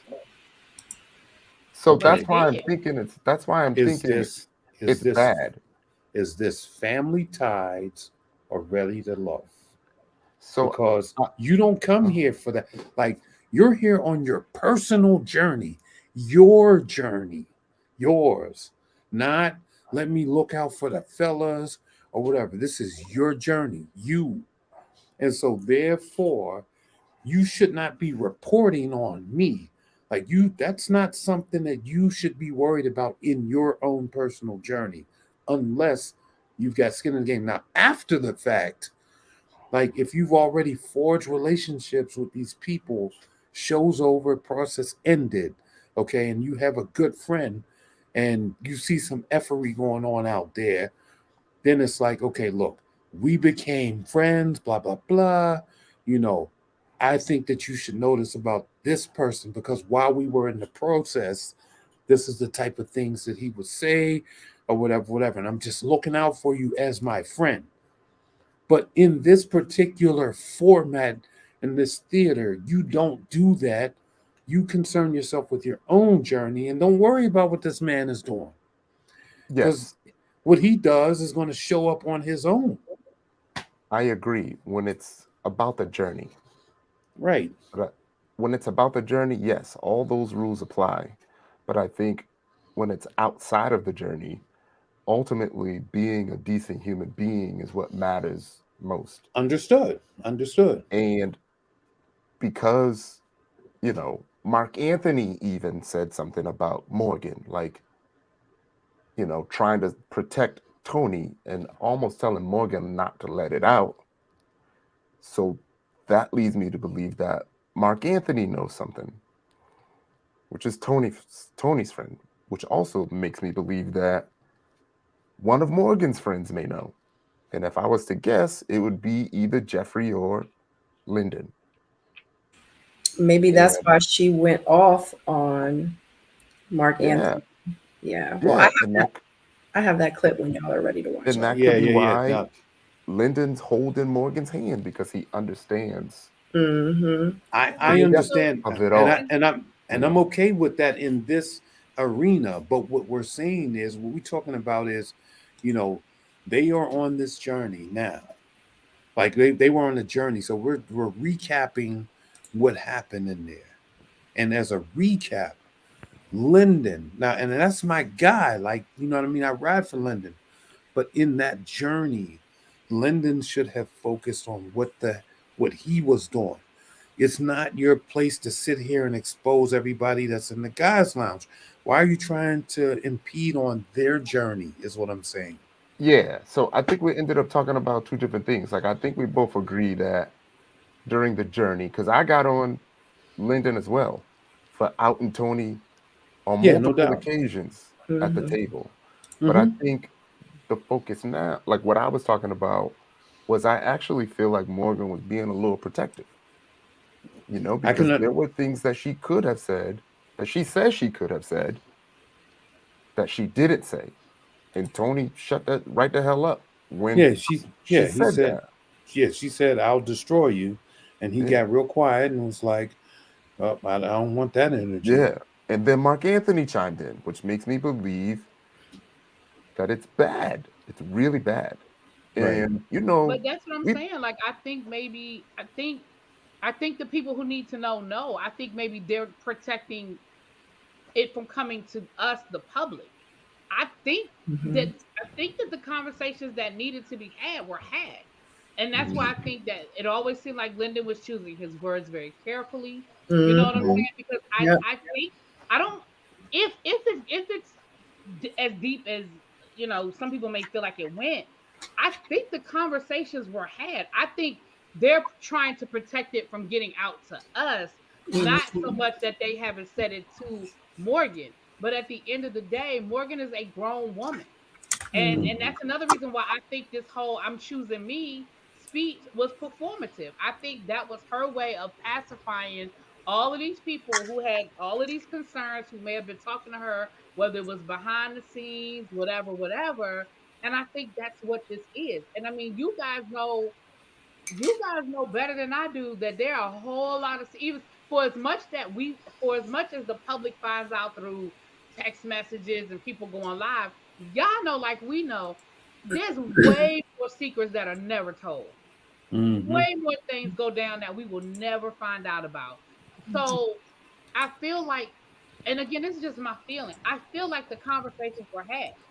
And I feel like, and again, I feel like with Lyndon, and I think that's why Lyndon did do things like break bro code and put stuff out there so people could see a glimpse of, like, that wasn't a good look for people to find out the stuff that Tony said. I mean, yeah, he admitted it, but I mean, okay, you don't get brownie points for admitting you're an asshole. You know what I'm saying? Like, what you said was, you know what I mean? So, and don't get me wrong, they're both of them have toxic traits, but if one person is taking it to another level, then yeah. But I think the conversations were had. That's just my. I don't know. I mean, I just feel like you should just be focused on your journey. And that was one of the things that I was a big proponent of. Like in my season, when people would question me about other people, I would say, stop asking me, stop talking to me about other people. Focus on you, me, or yourself, and whatever. Don't talk to me about nothing else. And I mean, when Lyndon came there, he came and he signed his contract by himself. He didn't sign it with Morgan. He didn't sign it with Tony or none of the other people. This was your personal journey, dude. So you're responsible for you in this. But now I feel like y'all contradicted, and at this point I can't remember if it was you, Paul, or if it was Tyrone. So I apologize. But a minute ago, it was, well, we become family and we should, We do. be looking out. So if But you the family portion I think comes afterwards, or like when you start solidifying your relationships and stuff like that. Like people see, like when I was there from day one, I saw Clifton and Joy. I was like, I don't know why the hell they keep putting me on dates with Joy, and me and Clifton is talking. We're good. I don't, I'm not worried about that. Now, if I wanted to say, well, like it would be wild if I reported anything that would look suspicious or whatever to Joy, like, Clifton be in the lounge and he said this or that or whatever. That just looks crazy. So I But mean, I ultimately, think it's deeper. And again, this is me. This is 100% me. I think it's deeper than that, y'all. I really do. I don't think it's surface. Oh well, Clifton was flirting with another woman, or oh well, I know Clifton went on. He said in the lounge that Joy isn't really his number one. Like I don't think it's that. I really think it's deeper. I really do. And I think we can't pick and choose when we want people to be concerned and when we want people to look out versus, oh well, it's my process and it's a personal thing. Like if we want people to, if this is a family and we're looking out for each other, then it's a family and we're looking out for each other. And again, I could be totally 100% wrong, but my opinion of Tony all season has been what it's been, and I just believe it's deeper. But you so know, all right, so let me just address a couple of comments. Another round.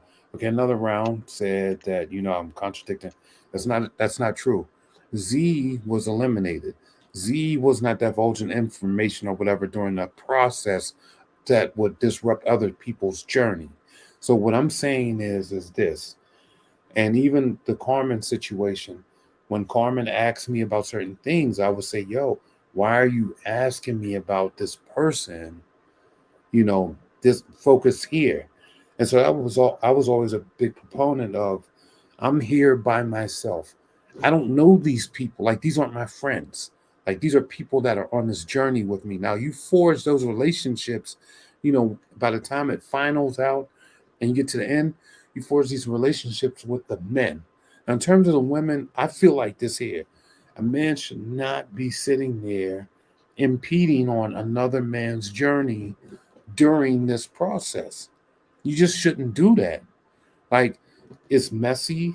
It makes you, look like you're a bad guy. I mean, and your intentions may be good, they may be pure, but this is not like, ready for security or ready to have, an advocate or ready to have a person looking out for. Like, that's not what you're here for, bro. Like, you're here for you.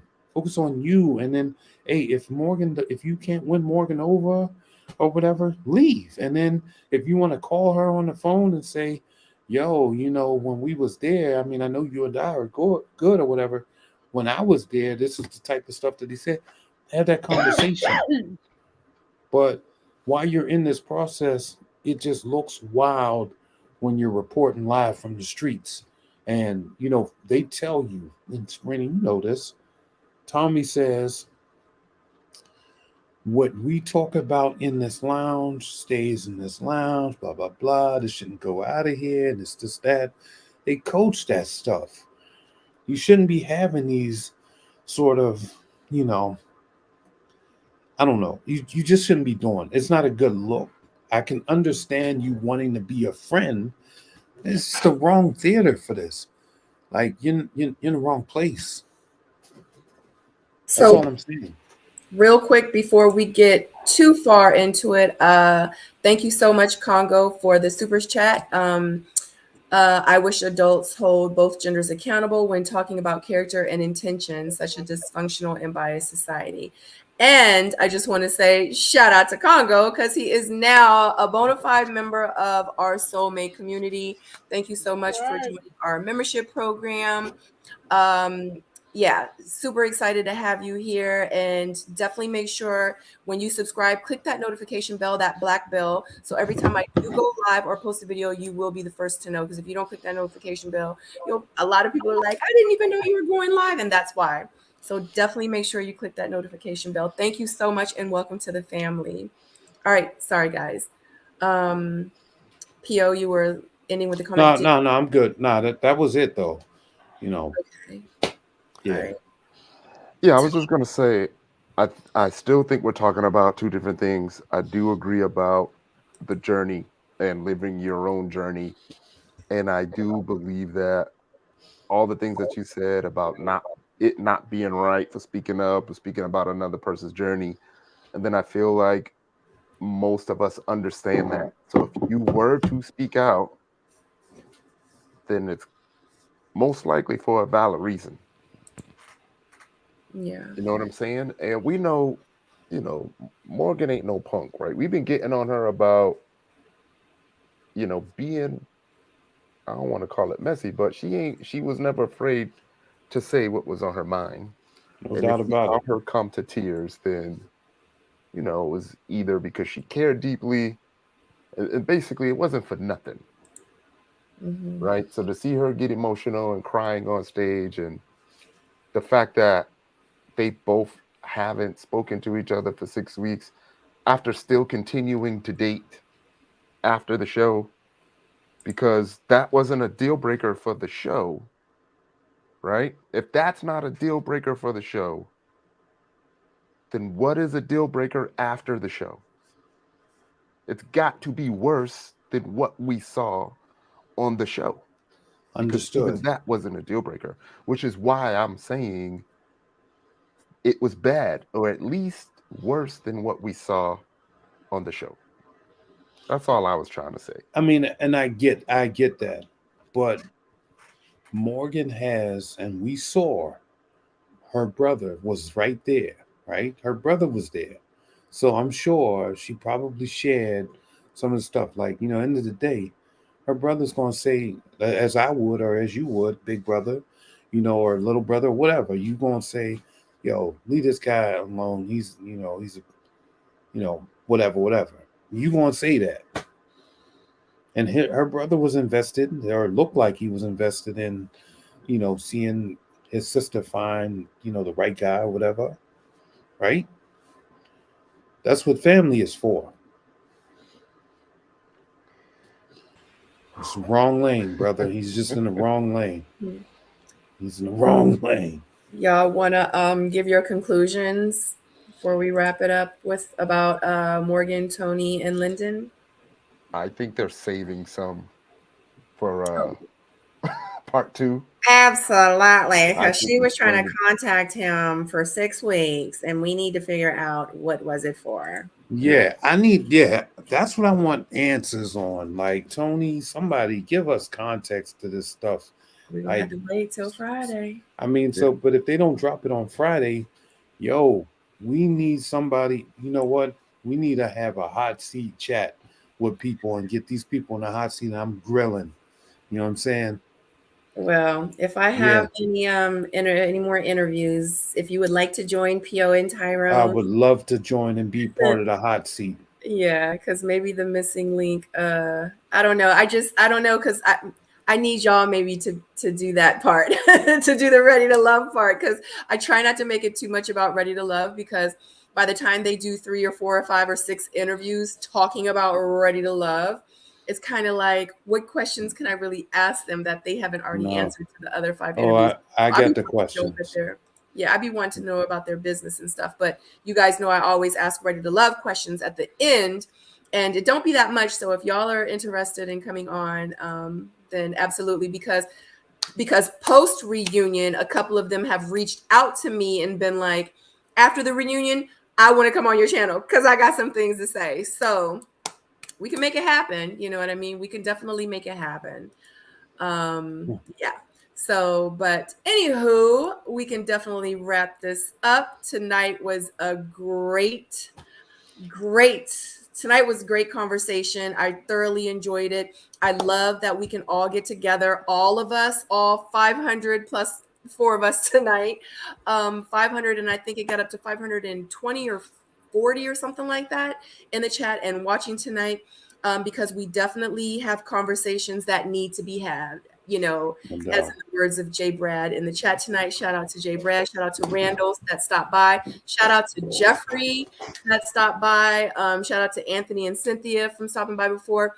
Make sure you check out those missing links with Marcia that I did, with Blake that I've done, with Blue that I've done from the season. Definitely check out some of those videos.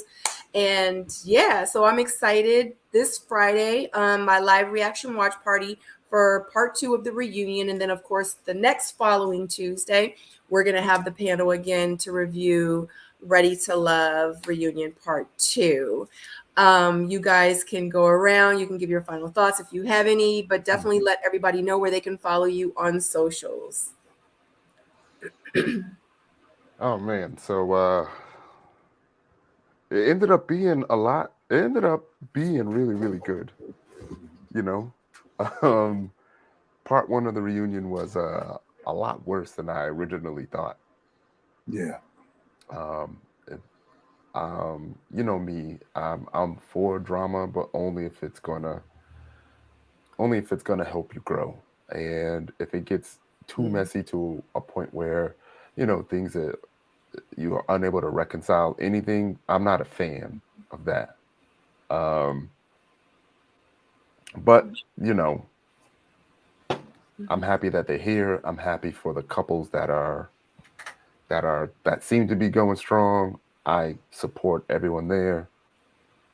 It's been a pleasure talking about everyone and making the reviews and being on the panels. It's not anything personal, you know what I mean? We're just talking about what we see on the show. I hope you can all get some counseling. I hope you can all get to a point where you're all at least amicable with each other, because I can tell you that when you do have a solid crew of people in your corner that have a connection with you, it's really, really good. You know, the DC folks, we have a really, really good relationship. I hope you all can get to that point. I do wish you all nothing but success. It's always a pleasure being on the panel. The the chat, always a pleasure as well.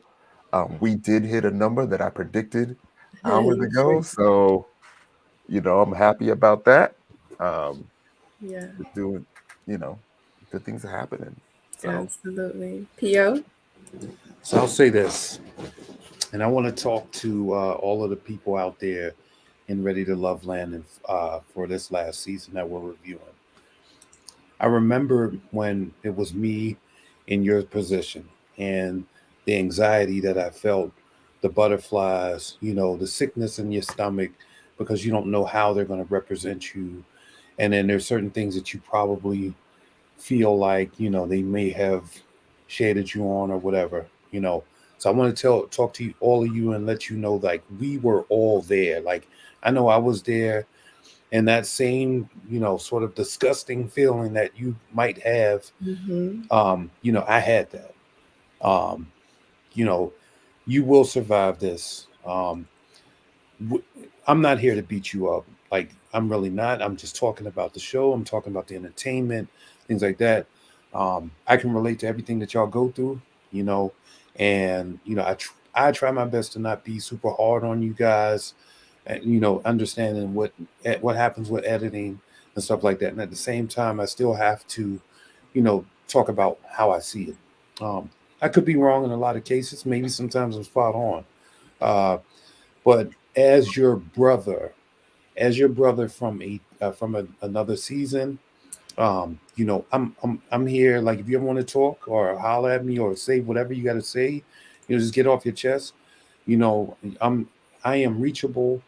You know, I'll have a conversation with anybody that wants to have have some sensible dialogue. Ultimately, though, I hope you guys find, you know, the closure that you needed.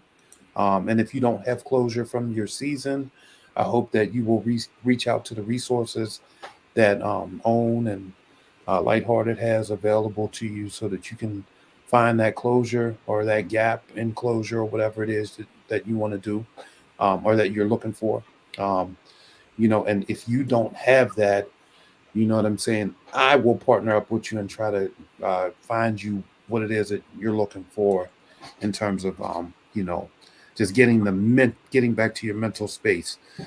It's a lot on this show. So we still got one other half.